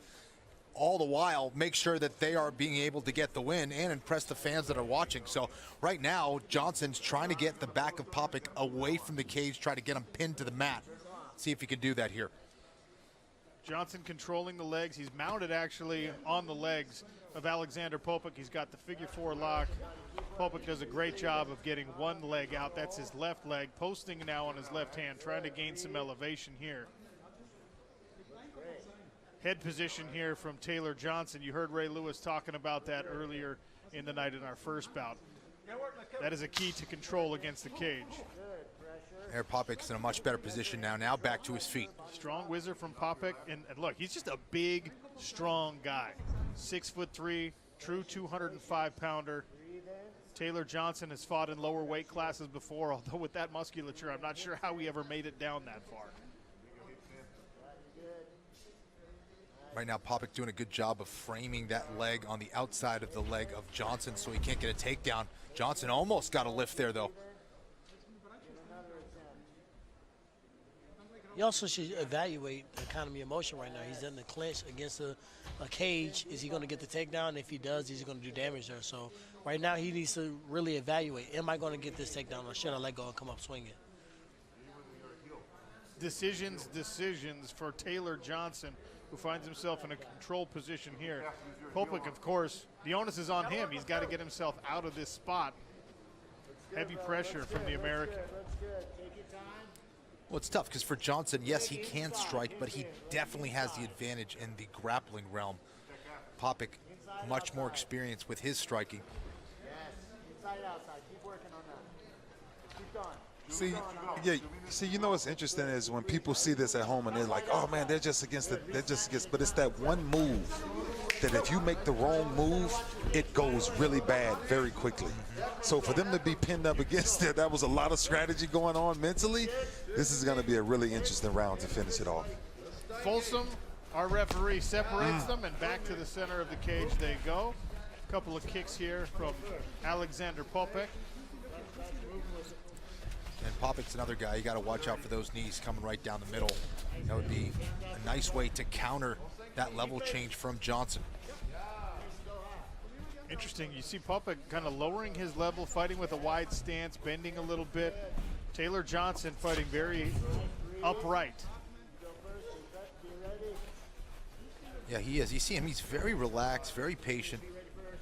Well, we talked about this when we were discussing things in the pre-show. Taylor Johnson has been on big stages before. He's fought in Bellator. He's fought a Contender Series fight for the UFC. He's here in the Challenger Series for perhaps his kind of last shot at making a jump to the big leagues, and he's showing some real poise. Yeah, definitely. He's fought some really good talent as well. Ed Ruth, Andre Muniz. So he definitely knows what it's like to fight a high-level and elite opponent. Oh, nice uppercut there by Popek. Not sure it landed clean, though. High kick glances off the guard there of Taylor Johnson as well. Popek trying to work himself into a striking groove here. Johnson a couple of kicks to the body of the German. Searching left hook there from Popek. Johnson comes in behind the jab and now winging the right hand. Nice head movement there by Popek to stay underneath. And this is where Popek needs to lead the dance. He needs to back up Johnson and use those long-range weapons and keep Johnson on the outside. Round one will come to a close with a little blood on the brow of Taylor Johnson, who spent a lot of time pressing Alexander Popek up against the barrier, but there was not any meaningful offense landed. That was just a controlled position, which of course begs the question of how commission judges are going to call a round like that. If there's nothing really meaningful happening in those 2-minute or 3-minute stalemates, oftentimes it comes down to what happens when you reset and you're at distance. Take a look at the replay here, Kenny. It was a good start for Johnson. Nice level change there. Drove all the way through, kept those legs going, hit the takedown there. Some knees up against the clinch there, up against the cage from Johnson. They were later separated. And then it was Popek who had some good moments on the feet as well. And there's the uppercut. Looked like it was a little collision of heads, but I'm not sure it really was significant. Might have been what caused the little cut there as Taylor Johnson reaches for that eyebrow. Nothing to be mad about, totally inadvertent on the headbutt there. Yeah, that's right. If anything, he's the one who initiated it. Second round, 5 minutes gone already here. Popek tests another high kick. That's the third or fourth of those he's thrown. Retreating now as Johnson presses forward. Johnson doing a good job at attacking that body with that lead left kick. Yep.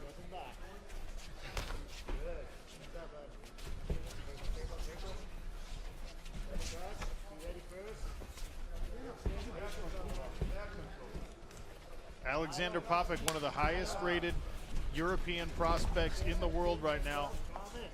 Coveted unsigned talent, but he's got to win here to keep the hopes of the PFL invitation alive. Taylor Johnson wears a couple of punches. Nice combination there from Popek, a 1 and a 2. Yeah, it looked like that last combination was able to open up that cut again. And this is where Popek needs to be. This is where he's finding the most amount of success, when he's coming behind that jab, backing up Johnson repeatedly. He's got Johnson back to where he can't retreat any further. Nice circling out there by Johnson. A little more comfort, it appears, from Popek now, stringing some combinations together. Jab and a right hand there from Taylor Johnson. 90 seconds gone in round number 2.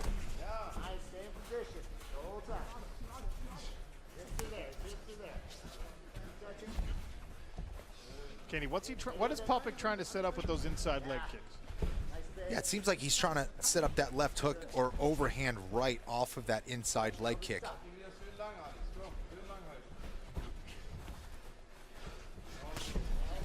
Hey, there's Jeremy Piven, one of our celebrity panelists. I feel like at any moment, you know, he's going to connect here, and someone could go to sleep because there's power in that right hand. He's dragging him around. Oh my God! Nice shot and a reshot there from Taylor Johnson, as Popek had almost successfully defended this takedown. Johnson drags the German. And the control on the legs, that's one thing that you'll see from Taylor Johnson. He immediately tries to climb on top of the German's legs, take away the base from Alexander Popek. But Popek can still get back to his feet. He only really has one leg tied up. The other one is just with the arm. So if he can base up and get that right leg behind him as he blades his body, he can get back to his feet here.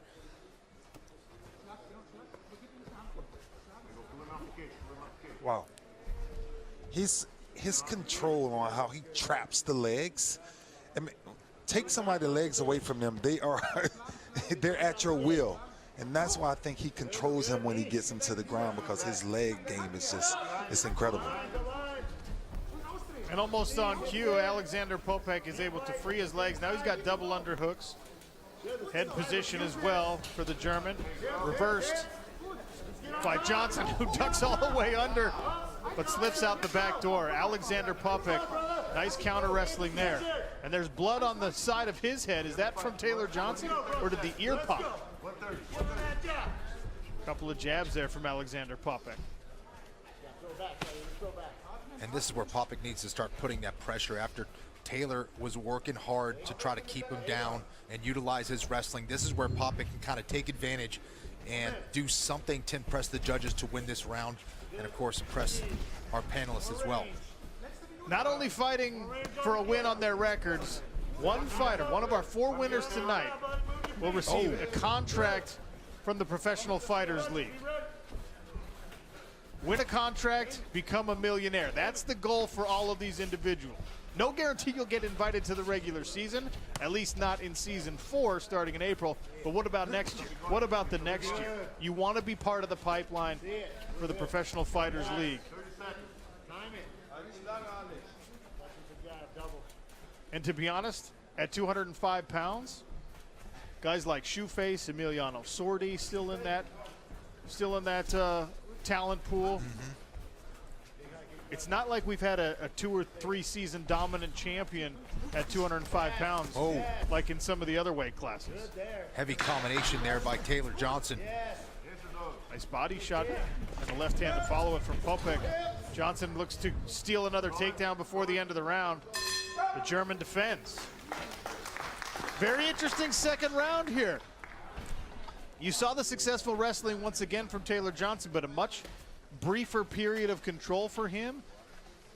And you see the blood and damage on the face of Taylor Johnson. So Alexander Popek had a little bit more offensive success with the striking there. Yeah, that's right. Here's that 1-2 there from Popek, utilizing those long-range weapons. He's the taller, rangier guy, and he used it very well in round 2. There's another little blitz that seemed to stun Taylor a little bit. Taylor with a nice level change there. Went for that knee tap. Able to change levels yet again and was persistent. Got that double leg, controlled the legs very well there for a moment. Able to follow up. I'm really curious to see how the corners are going to come into play here, guys. I mean, very even fight so far, it seems. And what are they telling their fighters at this pivotal moment here? Look, it's great to impress the fans who have a vote. It's great to impress the celebrity panelists that have a vote. But first, you've got to win the fight. And this one may very well be a round apiece on the judges' scorecards. Alexander Popek, German prospect in the dark Vale-Tudo trunks. Taylor Johnson, the American, in the light gray. Johnson, a former collegiate wrestler, actually an NAIA wrestling champion, coming in aggressively. And these guys have stayed busy, Sean. I'm impressed with their conditioning. They've stayed in each other's faces. They've been aggressive. Taylor with his wrestling and Popek, of course, with the striking. But kick went a little low there. I never want that. I never want that. My bad. An apologetic Taylor Johnson. Apologies, you know. Good display of sportsmanship. Inadvertent low blow. Popek now switching to a southpaw stance temporarily, as does Johnson.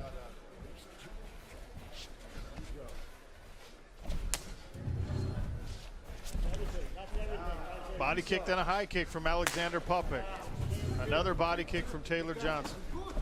Oh, left hand lands and drops Popek temporarily, who now, beautiful throw. A huge toss from Taylor Johnson. Man, Taylor had a lot of confidence in those heavy hands, and that's exactly what he showed right there. Huge shot there by Johnson, and this may have won him the round. So far, he's in a great position here. Had Popek hurt for sure.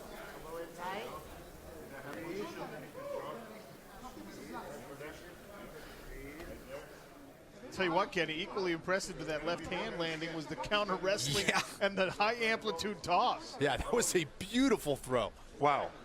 When is more important than how? It's when you land it. Wow. Let's go. Let's go, buddy.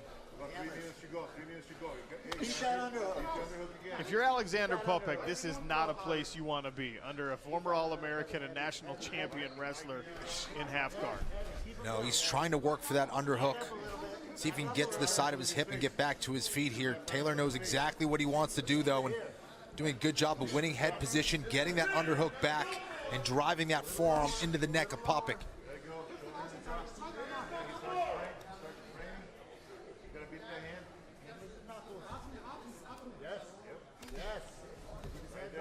This is where experience really comes into play. And fighting high-level competition like Taylor has, you see him very composed. He's doing exactly what he needs to do to keep Popek on his back here. And what did Ian Parker tell us when he was given the pick for this fight? He said Alexander Popek has a lot of skills. He's an impressive physical specimen, but every time he's been on the big stage, he's come up short so far in his career. He's about 2 minutes away from potentially losing this one as he goes for a leg lock to get himself out. Johnson is able to escape it, spin back around.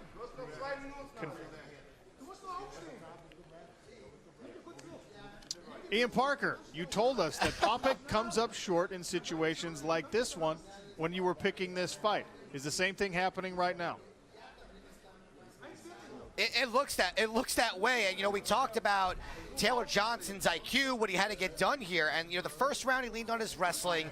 The second round, I think it went to Popek. And in the third round, he came out aggressive. You know, I believe you and Kenny both mentioned Popek's base was a little too square, almost like he was so worried about the takedown, which really did then open up Johnson's striking. So when you're a dominant wrestler and the guy's getting taken down at will, we see it often. It left it open for Taylor to land that left hook. And then since then, it's been all Johnson this round. I think he's going to get the decision win here. Yeah, that's the value of having well-rounded skills and heavy hands like Taylor does. Taylor Johnson wrestling into his own corner here. Fabiano Scherner offering some advice to the American. So far, Popek just doesn't have an answer right now to this body lock here.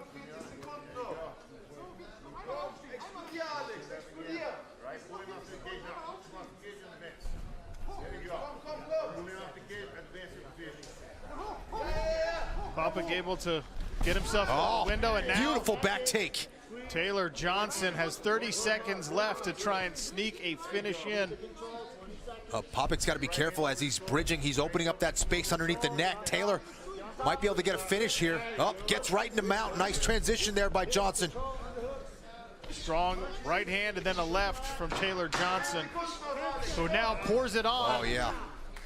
It's a good scramble underneath from Alexander Popek, but Taylor Johnson will finish the round and the fight on top. Taylor Johnson. Round 1 maybe, round 3 maybe. We'll find out what the judges thought of this one.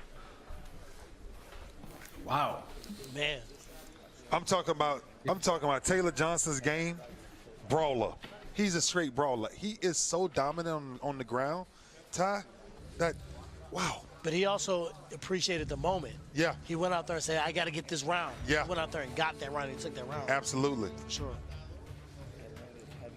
I mean, he finished strong. He looked like Johnny Big Rig Henderson. Remember?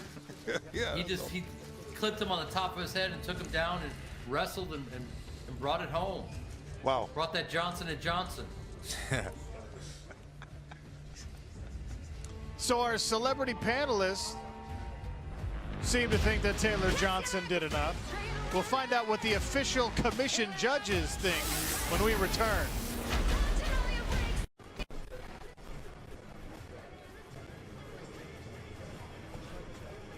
Just a little guy. Just a little guy. Just a little fella. Got bombs. You're freaking stuff, bro. Jeez. You German, made Germany proud, my friend.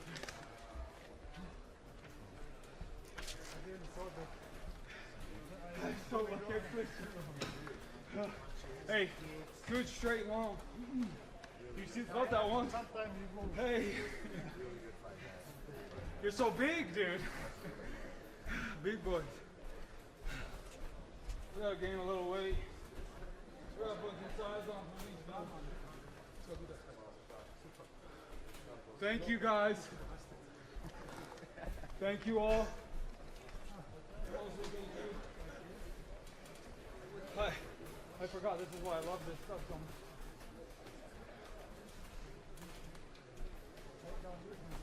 Yeah, I'll take some.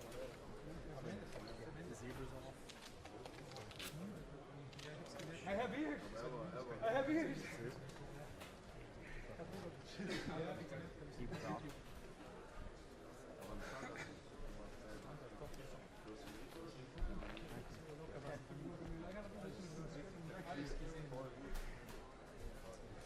We're doing all of them? The first one. I felt that thing. I think it's maybe not.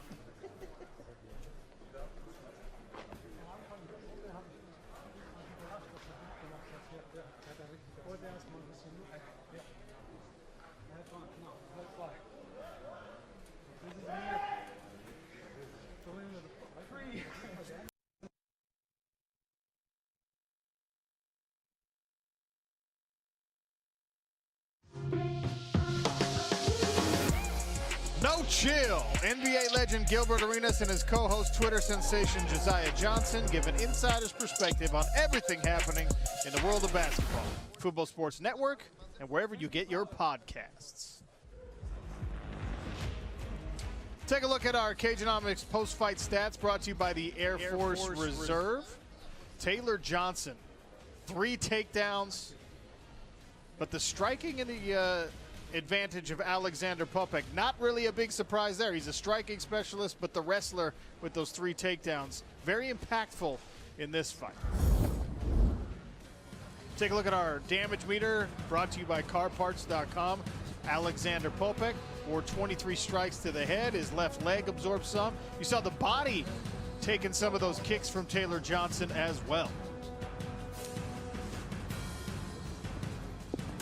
Yeah, that's right. Really, it came down to whoever was kind of leading the dance. And when Popek was backing up Taylor Johnson, he was very successful, but it was that big overhand left there from Taylor Johnson that got it done. And how about this counter throw from Taylor Johnson in round 3? Almost went right into Mount as well. Ended up getting Mount to end the round. tremendous overall game there from Taylor Johnson.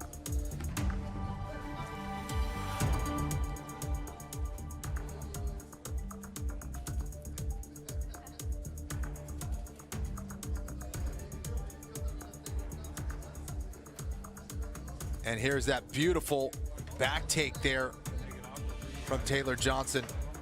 Looked like he was going to get close to that rear naked choke when Popek was opening up that chin.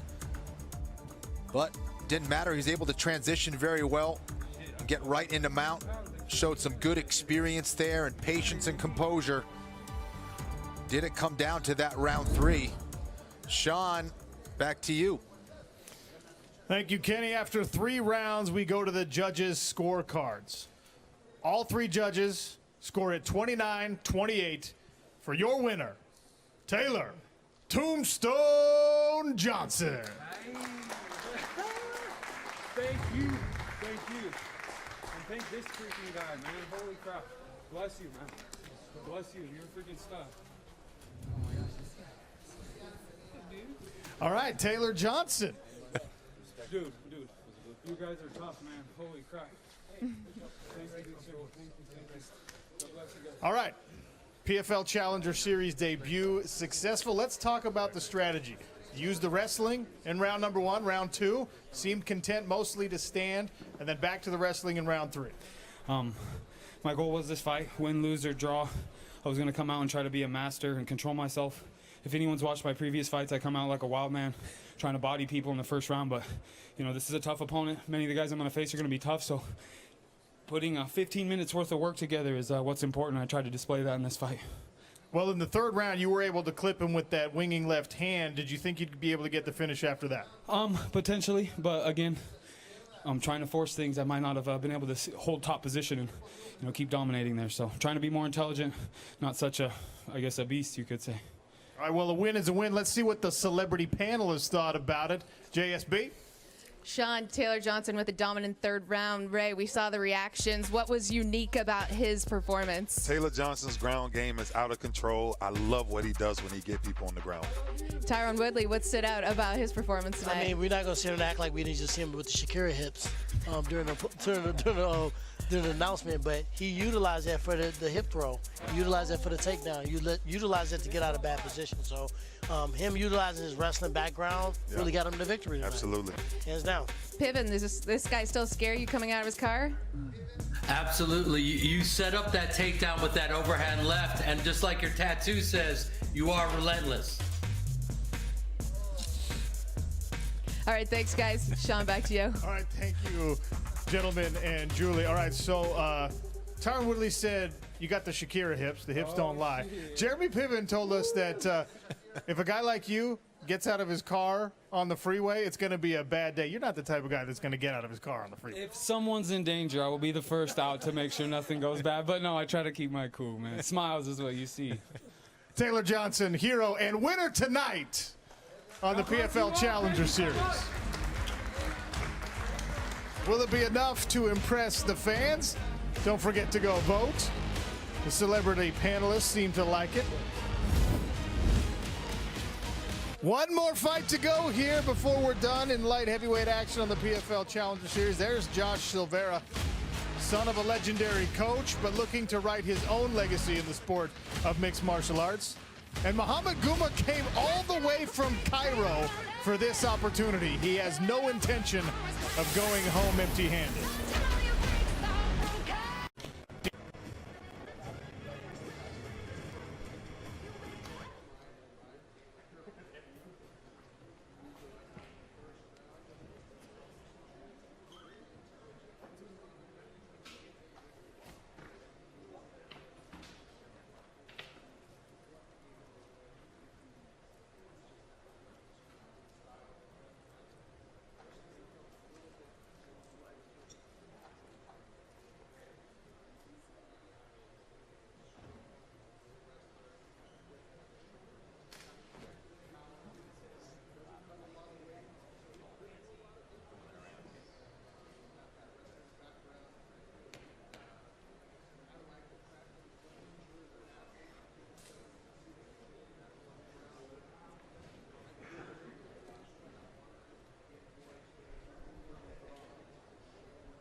Welcome back to PFL Challenger Series. Watch the PFL Challenger Series plus over 100 channels of live sports and TV without cable with Fubo TV.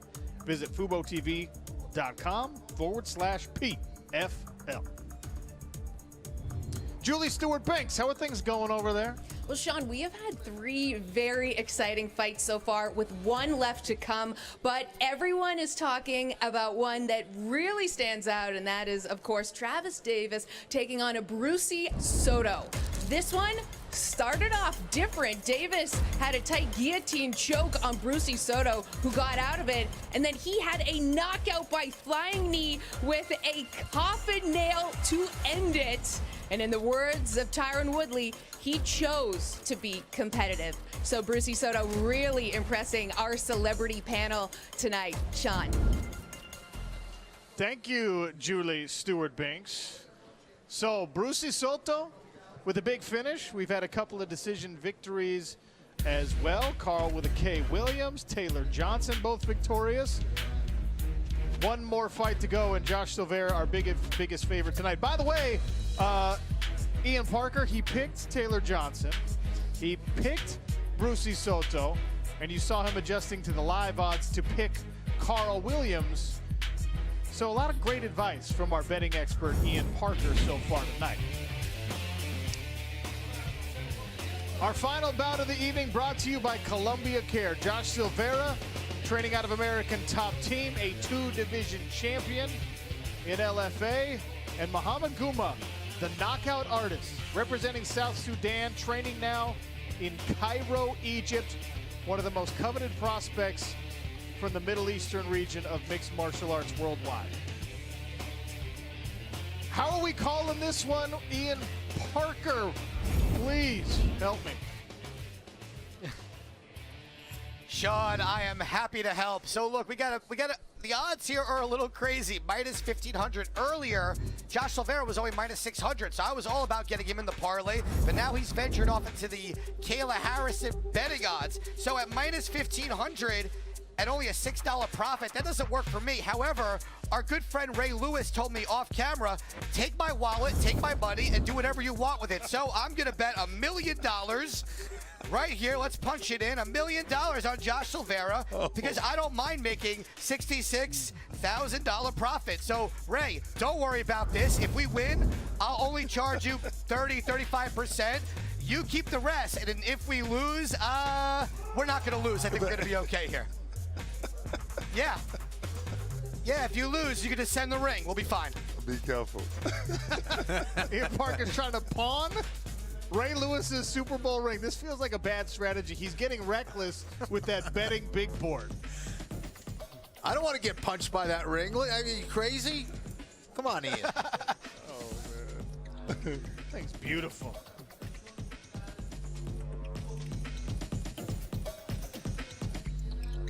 Don't forget, you as the fans can enter Fubo TV's Fan View mode to answer free-to-play predictive questions for a chance to win $1,000. If you remember, Kenny Florian, the first live question on Fubo TV's Fan View tonight was, will we see over or under 1.5 finishes? Right. We're halfway there. We've seen 1 finish. Ian Parker said we'd see 2 over 1.5. He said take the over. Right. We need a finish in our final bout of the evening. Well, listen, if I'm Guma or if I'm Silvera and I know what happened in the Soto fight, that's what it's on my mind. I got to go out there, not only win, but get a finish and do it impressively. All right, Julie Stewart-Banks, let's get these fellas out here. Well, Sean, we know that we have 1 fight left, but we have so much more action to come as a PFL contract is on the line. And that means we want to see winners, we want to see fighters, but we want to see personality, especially our celebrity panelists and fans that are voting on who will take home the ultimate prize. So we want our fighters to show us who they are and what really drives them. So we gave them a chance to tell us themselves. أنا من جنوب السودان بلعب باسم مصر ريكوردي 8-2 واسمي محمد كينج جون.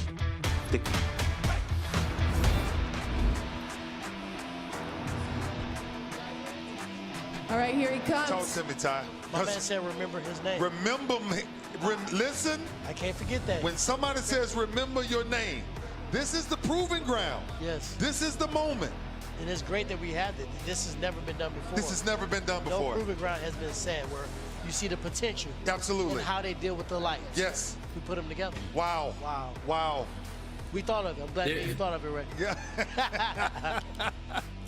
No, this is real. There is no take two. There's no take two. So we love this. We love this. And he's got his torso is a little homage to DC, so it's not that intimidating, but you know he could bring something, right? See, Jeremy adds the torso to the betting odds too. Yeah, well, we heard him yelling backstage, so he definitely has the intensity. Let's find out who his opponent is.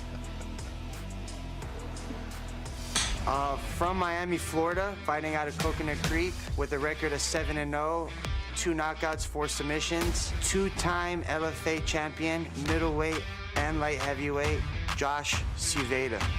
Everybody. Oh man, that's a Miami kid, man.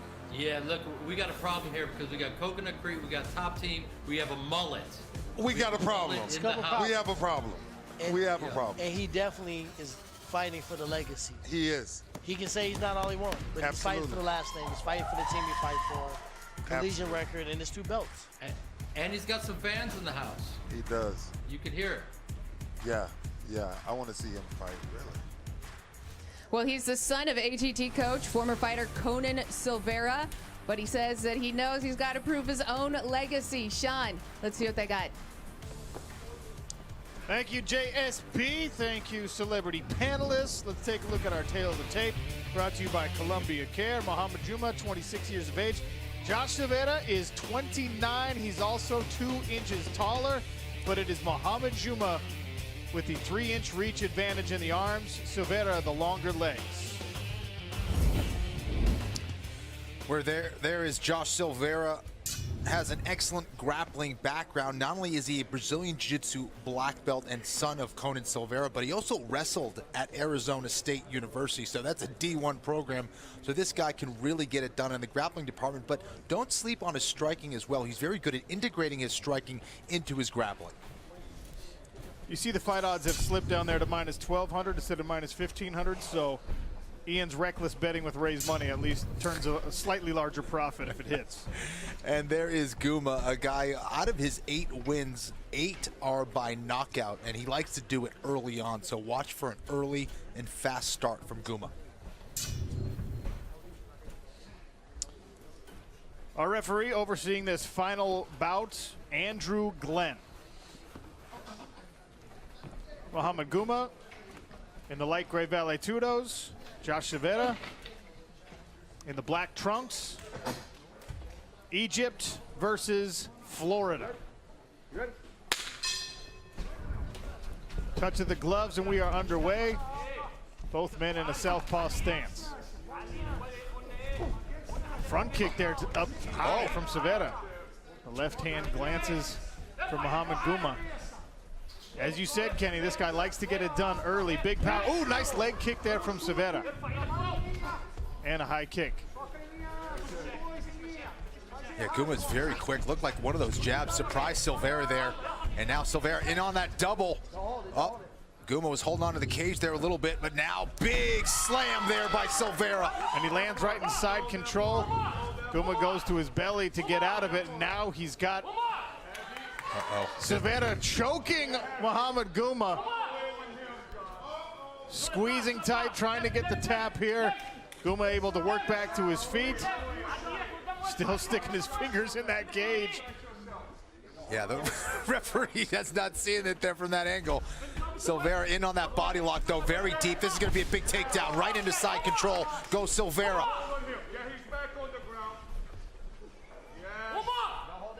Guma keeps grabbing onto the fence. Just can't help himself. Sivada goes to work with the right hand now. Oh, those are big shots there. Attempts the knee up high. Muhammad Guma's mouthpiece hanging halfway out. Blitzing attack here from Silvera, who just does not let up on the pressure with the strikes or the grappling exchanges. Yeah, he's staying in tight, doesn't want to give that space to Guma to land that big shot. Nice knee up the middle there on the exit.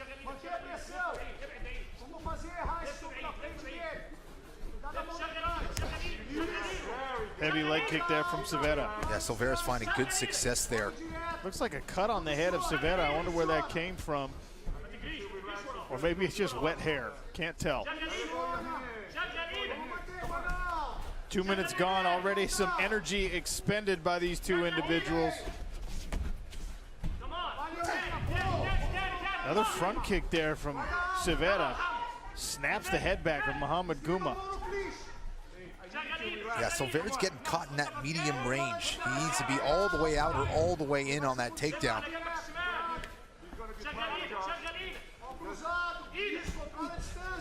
Big winging left hand there from Muhammad Guma. Short chopping hook there from Sivada, who's now in on another takedown attempt. Underhooks here from Muhammad Guma. Sean, Silvera is so polished. He comes at you with so many different angles, right? Whether it's a takedown, whether when he puts you against the gate, he's always thinking. He's always thinking.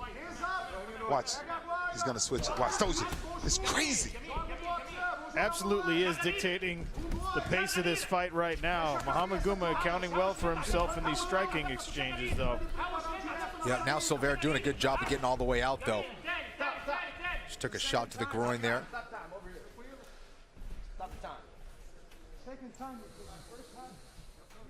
I mean, it's definitely the variety for me. He's doing everything. He's leg kicking low, knocked him down to the ground off a leg kick, takedowns. We talked about this earlier, economy of motion. He's against the cage with a clinch, purposely getting the takedown, putting him down, dominant position, going for the back. We already seen a submission attempt. Yeah, there's that left hook kick that went a little too high. He was looking for that inside leg kick. And Josh taking his time as he should. Looks like he may be ready to go here. Careful. Time in. Here we go. Fight. I would take. Glenn will restart the action here. Two southpaws once again squaring off. You got kicked in the power source. You got 5 minutes. I would take 12. He took 3. It happens. But he's right back on it. He's like a wet blanket. He's relentless. Love it. It looks like his power source is fine. Muhammad Guma found himself temporarily on his back and now back to his feet, but he's got Josh Silvera hanging heavy. Look at this, Guma trying to attack that Kimura there, trying to get that shoulder lock. See if he can turn into a reversal or submission here. Silvera's been here before, though. He's staying nice and calm, trying to transition to the back. Experience showing there, Kenny, because Josh Silvera didn't even feel like he needed to use both hands to defend that. He just tucked the arm close, let Muhammad Guma try and wrench that arm around. Yeah, he just stayed heavy with his position, laid on the back here. And this is, you know, a better position for the arm for Guma, but he's got that fence behind him, so he can't really do anything there. So Silvera knows that. He's staying nice and calm. Where you can get yourself in trouble if you move too much, that's when you actually give the submission. Guma abandons the attempt, ends up with Silvera on his back. 10 seconds remaining here in round number 1. Josh Silvera showing a lot of the arsenal in the first 5 minutes. Muhammad Guma not able to land that power punch. So 6 of his 8 knockout victories, Kenny, have come in the first round. Silvera able to avoid that here. Silvera started off this fight with a big leg kick. He actually saw Guma as he walked back to his corner, Sean. He was limping on that leg. Excellent leg kick that actually took Guma off of his feet. There was a nice takedown off a body lock, got the angle, tripped out that left leg, got right into side control there. But I was still impressed with Guma's tenacity, his ability to get back to his feet and just make everything a little bit more difficult for Silvera. There was a nice teep to the face from Silvera. Well placed there.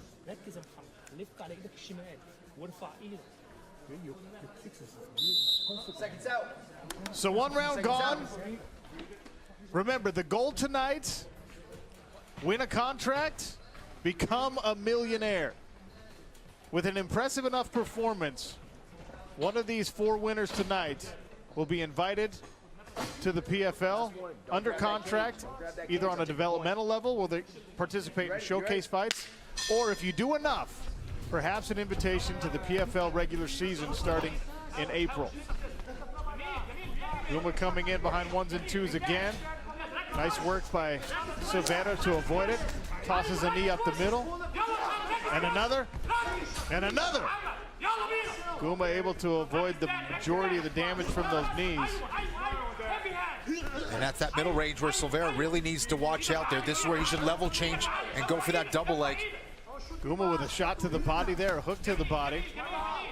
And Guma's sneaky fast, Sean. Oh, nice double.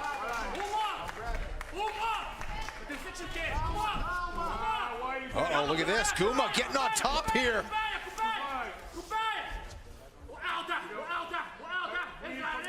Sivada looking to hang on the neck here of Muhammad Guma. Guma dropping down, adjusting to a single leg, but his head's on the outside. Yeah, I'm not sure he wants to get into this type of game here against Silvera, though. He certainly looks like the bigger man in this clinch position, but I think he's wasting a lot of energy. He wants space where he can strike, and he's initiating a grappling position. Here from Josh Sivada. Grabbed it from the standing position. Guma trying to pull his head out. A squeeze here from Sivada. Now, actually, Guma's in a better position here on the side. He's not really getting choked here, and he's out. Yep. Stoppage here from Andrew Glenn. I'm confused what the stoppage is about. I think Silvera was complaining about the fingers of Guma there. Pressing on the face, eye gouge? I think he was looking for like an eye gouge, and Guma actually has been disqualified, I believe, for utilizing an eye poke in the past. Actually, a fish hook in his last fight. Is taking a point away from Andrew Guma, whose fingers have gone through the cage more than once tonight. Yeah, there it is. Fish hook. In his last fight, he actually used a fish hook and was disqualified for it. And there's the clear angle, beautiful angle there by our cameraman. Trying to play dentist out there. That's no bueno.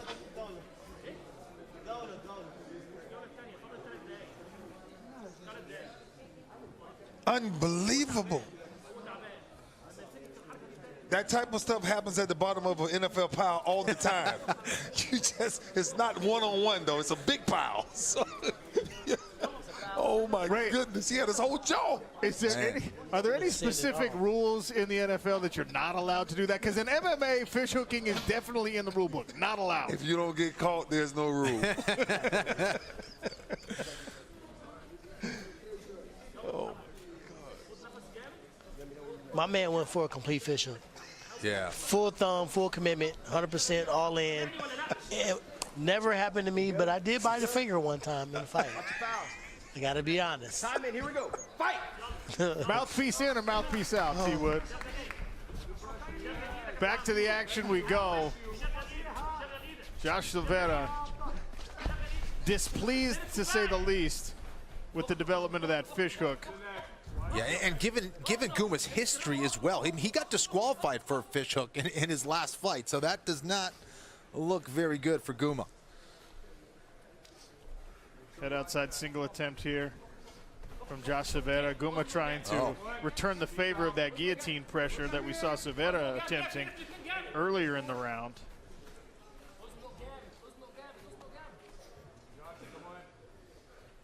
Any real threat here, Kenny? Not really, you know. For Silvera, he knows if he gets that takedown or if Guma tries to go to his back, he just goes to the opposite side of his head. He gets his legs to the opposite side of his head, so didn't really seem too concerned there. And that's where you got to watch those fingers of Guma as well, right in that clinch position.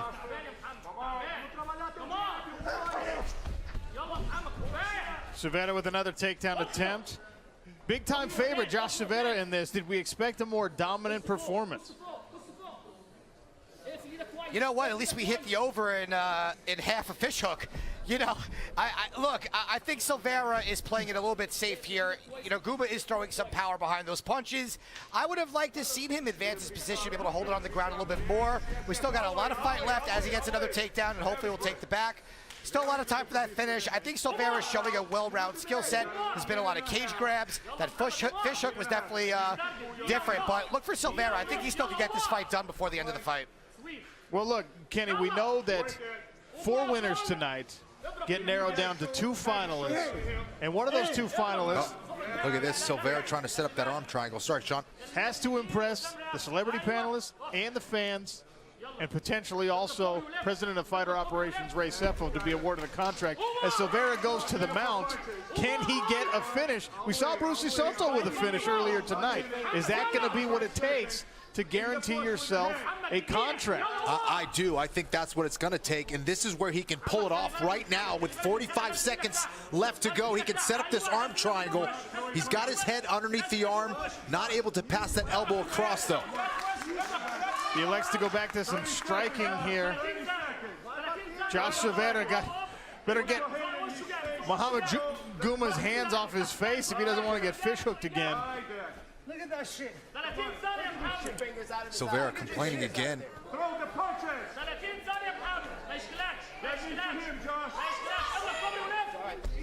Left hand coming down on the ear of Muhammad Guma. See, this is where Silvera should posture up and just start raining down blows. And there's a nasty right hammer fist from Josh Silvera, who appears to be taking it somewhat personally at this point. End of round 2, Silvera will walk back to his corner. Muhammad Guma saved by the bell perhaps there at the end of round 2.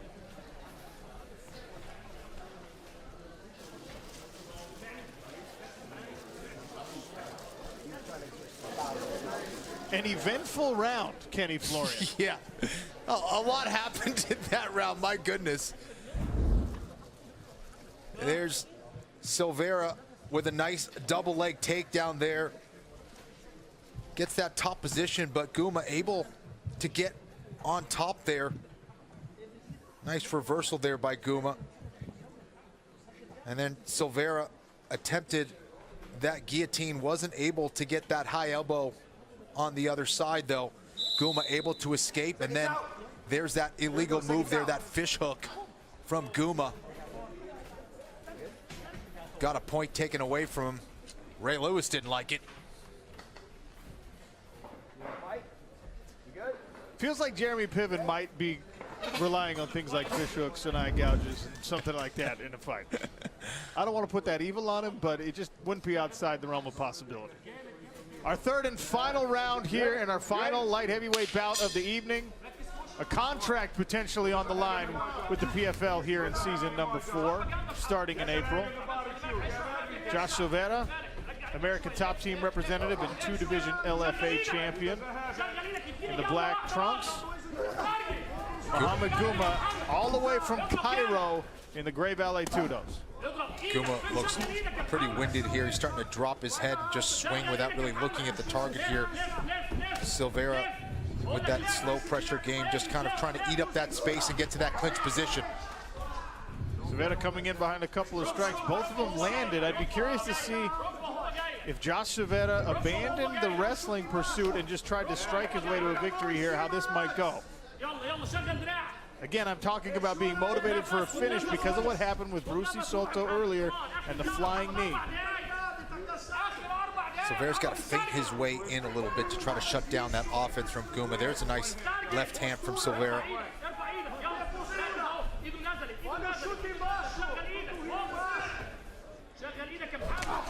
Body kick there from Sivada. Guma continuing to just circle to his left. Nice level change there.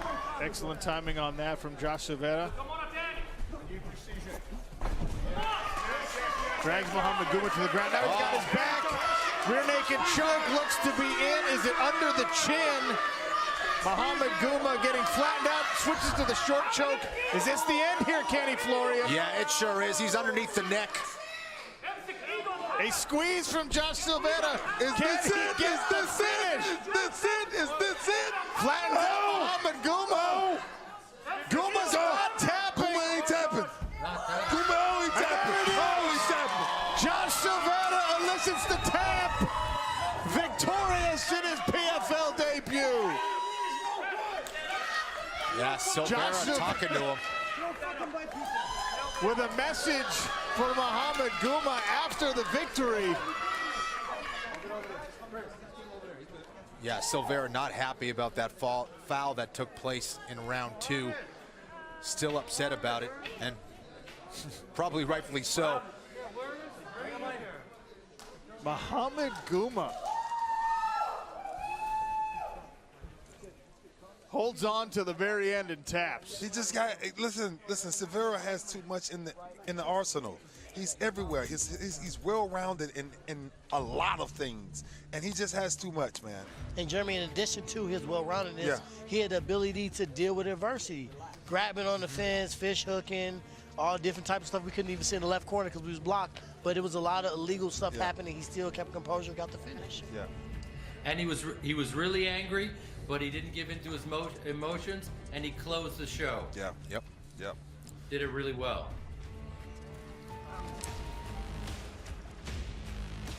So Josh Sivada gets it done in the 3rd round. Checkbox number 1, he got the win. Did he impress the celebrity panelists and the fans enough to get a PFL contract? Find out next.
T.O. Get your popcorn ready for T.O. and Hatch. Listen wherever you get your podcasts.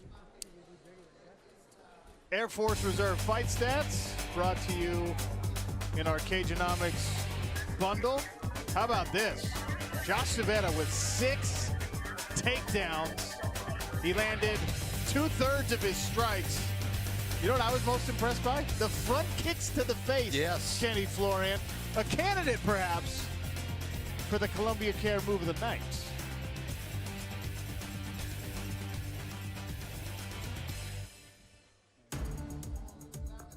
Yeah, really, Sean, it was a variety of weapons, and a lot of it came, obviously, in the form of his grappling. But his takedowns, his ability to get superior positions like going right to the back, and here's what he did in round 3. This is what won him the fight. Able to get that forearm underneath the neck of Guma, and there's the tap. Double tap. There it is again. Nice job by Silvera, being persistent, stayed on that choke. And then there he is talking to him, said, you fish hooked me, you tried to poke me in the eye. And you know what? Silvera kept his cool. Could have been nasty himself. There's Ray Lewis. He liked what he saw. He impressed the big man. There's Tyron Woodley. Very intense.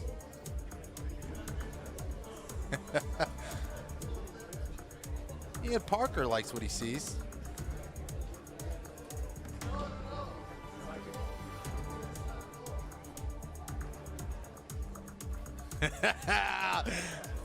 That's a fired up Jeremy Piven. He says it's all over. Good stuff. All right, let's go to Sean O'Connell, who's in the cage. Sean, go ahead.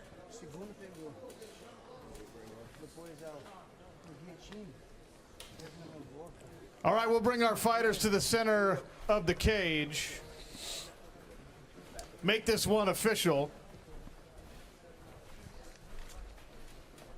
Your winner via stoppage by rear naked choke, 1 minute and 52 seconds into round number 3, Josh Sivada.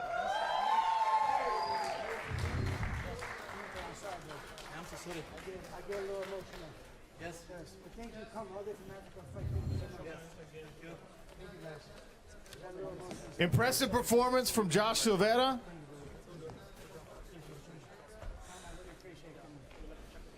All right, Josh, come here. Let's talk about this. Yes, sir. An eventful fight, to say the least. We saw the fingers going into the cage, and then this is a first for me. I've been around the sport of mixed martial arts a long time. I have never actually seen a fish hooking foul. You've been around the sport a long time as well. Is that a first for you? That's a first, unless we were fighting in the street, then I've seen it plenty of times, but that was the first time in the ring, you know. You overcame the adversity not only of the foul, but also, look, he was able to land a couple of nice strikes. We saw some great striking from you. Do you feel like you had an opportunity tonight to put all of your skills on display? Yeah, you know, I started a little slow, but I do what I do. You know, I do get my takedowns, I grapple, I keep constant pressure. He came to fight, man. He flew all the way from Egypt, I believe, and he came ready, but we put in too much work on American Top Team. We go against adversity any time of the day, baby, any night. At the end there, after you elicited the tap and he rolled over, you had a couple of words to say. I know you were heated. What was your message to Muhammad Guma in that moment? Yeah, man, I've been competing for a long time, man. Wrestling, toughest sport ever. You know, you have to have good integrity, man. You know, fish hooking, you know, maybe his fingers slipped in my mouth, but, you know, poking my eyes, and he was biting on me when I was trying to unmount. Little things like that, you know, I fight through it. It's not a big deal, but at the end I had to let him know, like, you don't do that, man. You don't do that. We're all trying to make it to the top, you know, fight fair. All right, well, you passed that test tonight. Let's see what the celebrity panelists thought about your performance. We go to Julie Stewart-Binks for that input. Well, Sean, Josh just mentioned there, but he had to deal with a lot of shenanigans in this fight here tonight. And Tyron, you mentioned that there was adversity. What did you like about how he came back in this fight? What I like about the adversity in this fight is that, one, you have to do it on the big lights. A lot of times you see people develop, you see them grow. They do that later on. You want to know now that if I put him in a tournament, if he's in a final, what he did with adversity. He did with eye pokes, fish hooking, grabbing the cage, but he kept trying to finish, either with a leg kick, he had a guillotine choke a couple times, and he kept going for a head and arm triangle. He was trying to finish this the entire time, and that's what you need to do. Right, and he got it done tonight. Sean, back to you. Thank you. Tyron Woodley mentioned you were searching for the finish. After seeing what happened in the action earlier tonight, did you feel like you needed a finish in order to keep yourself in the running for a PFL contract? Yeah, man, that's the way I fight. Is I always try to get the finish. I never try to leave it up to the judges. Everyone knows that's a golden rule, man. You don't leave it up to the judges. Always get a finish. And you know, I don't pay attention too much of what happened before me. Try to focus on my fight, get my finish, and let's keep moving on, man. Let's get that contract. Still undefeated and victorious tonight, Josh Silvera. And when we come back, our 4 winners narrowed down to 2 finalists. And of course, we will find out who will be awarded a PFL contract. Win a contract, become a millionaire. Hi.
Welcome back to the PFL Challenger Series. Light heavyweights.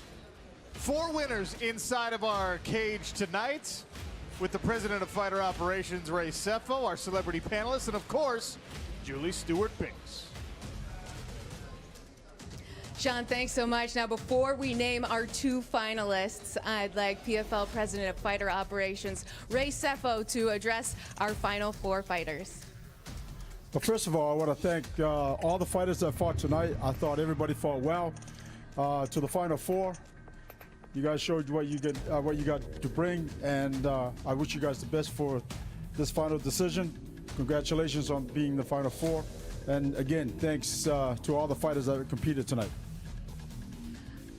All right, so I'm about to name 2 people that are going to step forward, and these are going to be 2 people that we will know that our celebrity panel and the league have come to a decision on who our finalists are going to be. So they have come to a decision of who the finalists are going to be alongside the league.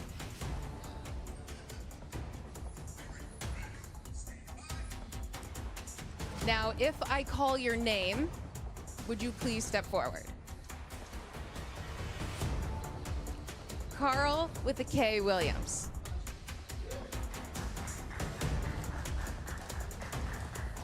Josh Silvera.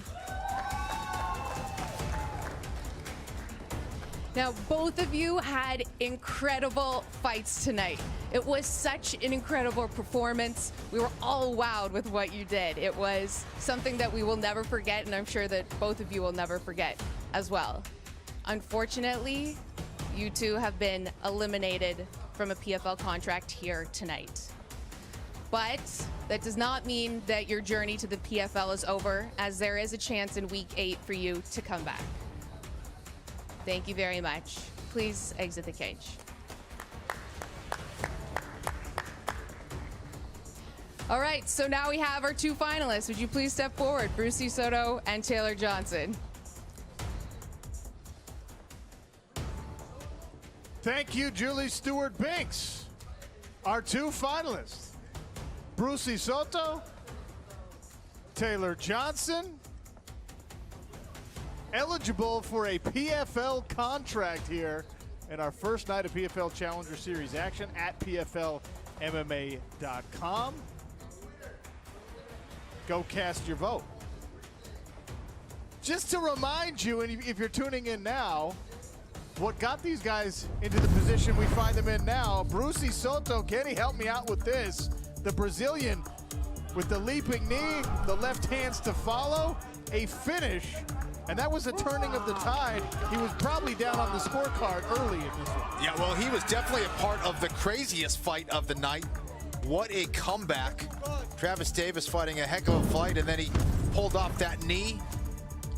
And Taylor Johnson in the first round with the blast takedown and that left hand. This was in the third round, trying to walk down the longer, taller striker. How about that high amplitude toss on the counter wrestling?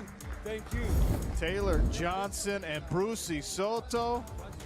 One of these two individuals will be awarded a PFL contract when we get back. Go vote now at PFL MMA. You can go to the Fubo TV fan view and vote there, presented by Bud Light. Opportunities abound for the fans. You, as a fan, have a chance to affect the career of one of these two men pretty drastically. Because if all breaks the right way, Kenny Florian, and you know this, not only is it a contract with the PFL, it's potentially an invitation to season 4 of PFL competition. And what comes at the end of season 4? A $1 million championship opportunity. Man. So potentially, you the fans, voting now at Fubo TV FanView or on Twitter at PFL MMA, are awarding a contract and an opportunity to someday become a millionaire. We'll find out who gets awarded the PFL contract when we return on Fubo TV.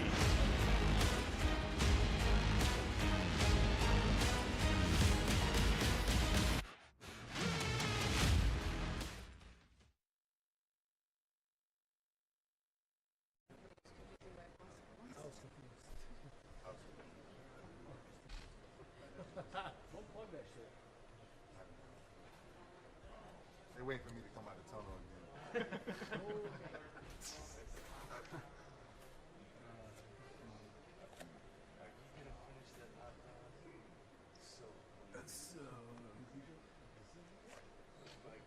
College dorm room used to look like.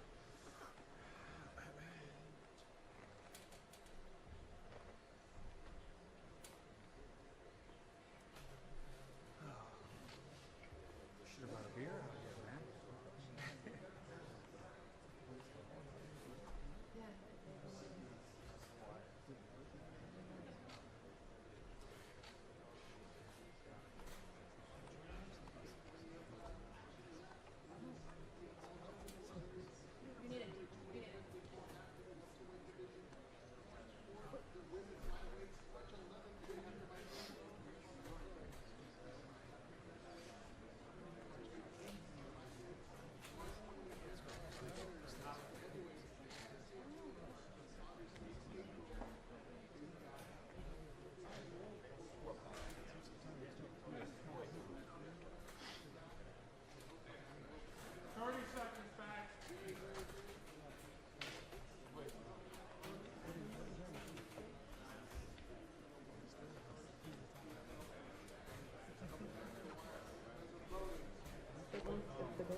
PFL on Fubo TV has been brought to you by Columbia Care, the official CBD partner of the PFL. Next Level Hydrogen Water, the official water of the PFL. CarParts.com, get the right parts right now at CarParts.com. And by Redcon One, the highest state of readiness. Welcome back to Orlando, Florida and PFL Challenger Series action. The tension is mounting, palpable as they would say. Kenny Florian, as our two finalists are inside of the cage. Only one of these men will be invited to join the PFL with a contract tonight. Julie Stewart-Binks, let us know. Thank you so much, Sean. All right, let's hear from our celebrity panel. Now, don't tell us who you picked yet, but I want to know your thoughts on our final two fighters that we have here tonight. Tyron, here. My thought is Johnson definitely, you know, this is a situation where he had another opportunity to come show what he was made of. He did that. He came forth. He fought a taller opponent with a great striking. He showed adversity. My man took the risk. He threw the flying knee when it was a perfect time. He got the job done by finish. So for me, they both showed a great show, but we'll see here in a second who walks away with the deal. And Ray, what are your thoughts on our final two fighters? Yeah, kind of similar. You know, you look at Josh and what he done with his ground game. It was absolutely incredible to dominate a person the way he did on the ground, controlling everything that he did. And then when he was out of it and everybody thought that he could not figure it out, right, out of nowhere. It's the first time I've seen that live, but that flying knee kick, I didn't know it land that pretty, but that's resilience. He figured it out. All right, and Jeremy Piven, your thoughts on our final two? Electrifying knee, and Johnson just brilliant all-around work. I might need to see them fight each other right now in flip-flops. Is that too much? All right, well, we'll have to wait for another day to see that, I think. But we have to remind the fans and everyone watching that the celebrity panel makes up one of two votes on who gets the PFL contract. The fans, you also have a say on who gets a PFL contract. If both of these decisions are the same, then the name that we announce will be the winner of the PFL contract. But if the celebrity panel and the fans have a different idea of who should take home the PFL contract, then of course PFL President of Fighter Operations, Ray Sefo, will be the one who will award the contract. So, Tyron, can you tell me who has the celebrity panel decided is going to be worthy of this PFL contract tonight? I mean, this is a hard one. We're splitting hairs on this one. And, you know, both of these guys fought very, very hard. I really want to put it off on my man Frank Lewis, but I got to say Bruce, to be honest. You know what I mean? He landed the finish. They both were phenomenal fighters, but he took the risk and he landed the finish strike. So if it's for me, these guys got to stand out. Of the four fighters, he was one of the two that got to finish. Right, okay, so the celebrity panel has made their decision. Brucy Soto is their answer. Now let's find out what the fans, he only needs one more vote to be able to take home this PFL contract. And we will now reveal the fan vote. And the fan vote is Brucy Soto.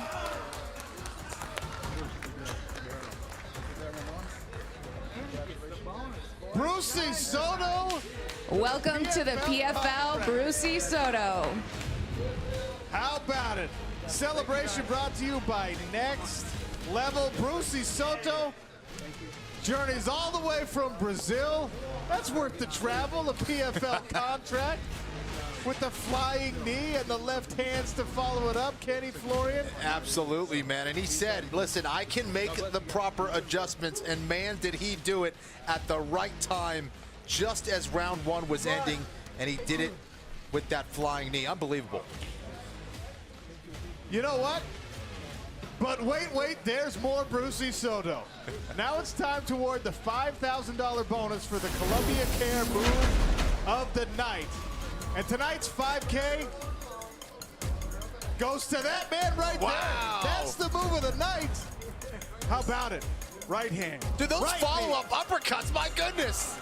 Those are just as nasty. He pulled off the most impressive move of the night, and he takes home a contract and $5,000. And I hope you're translating this for Brucy Soto. Let him know he just got a $5 grand. Love it. Columbia Care providing the move of the night.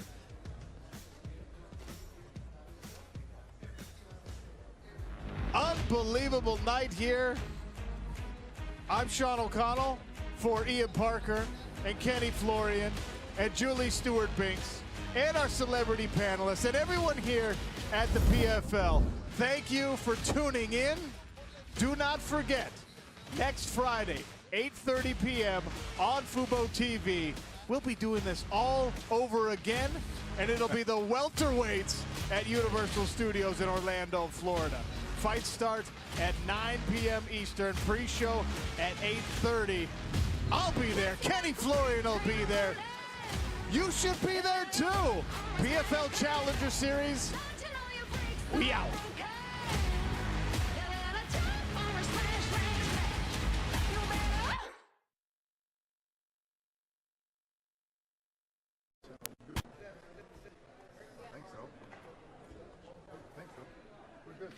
Chris, are we good? We're good? Yeah. Okay. All right, let's go. All right, let's go. I don't know. Yeah, you guys are done. I'm just hang here for a minute because like 10 Post show, some fun. 10-minute break, post show. 10-minute break, post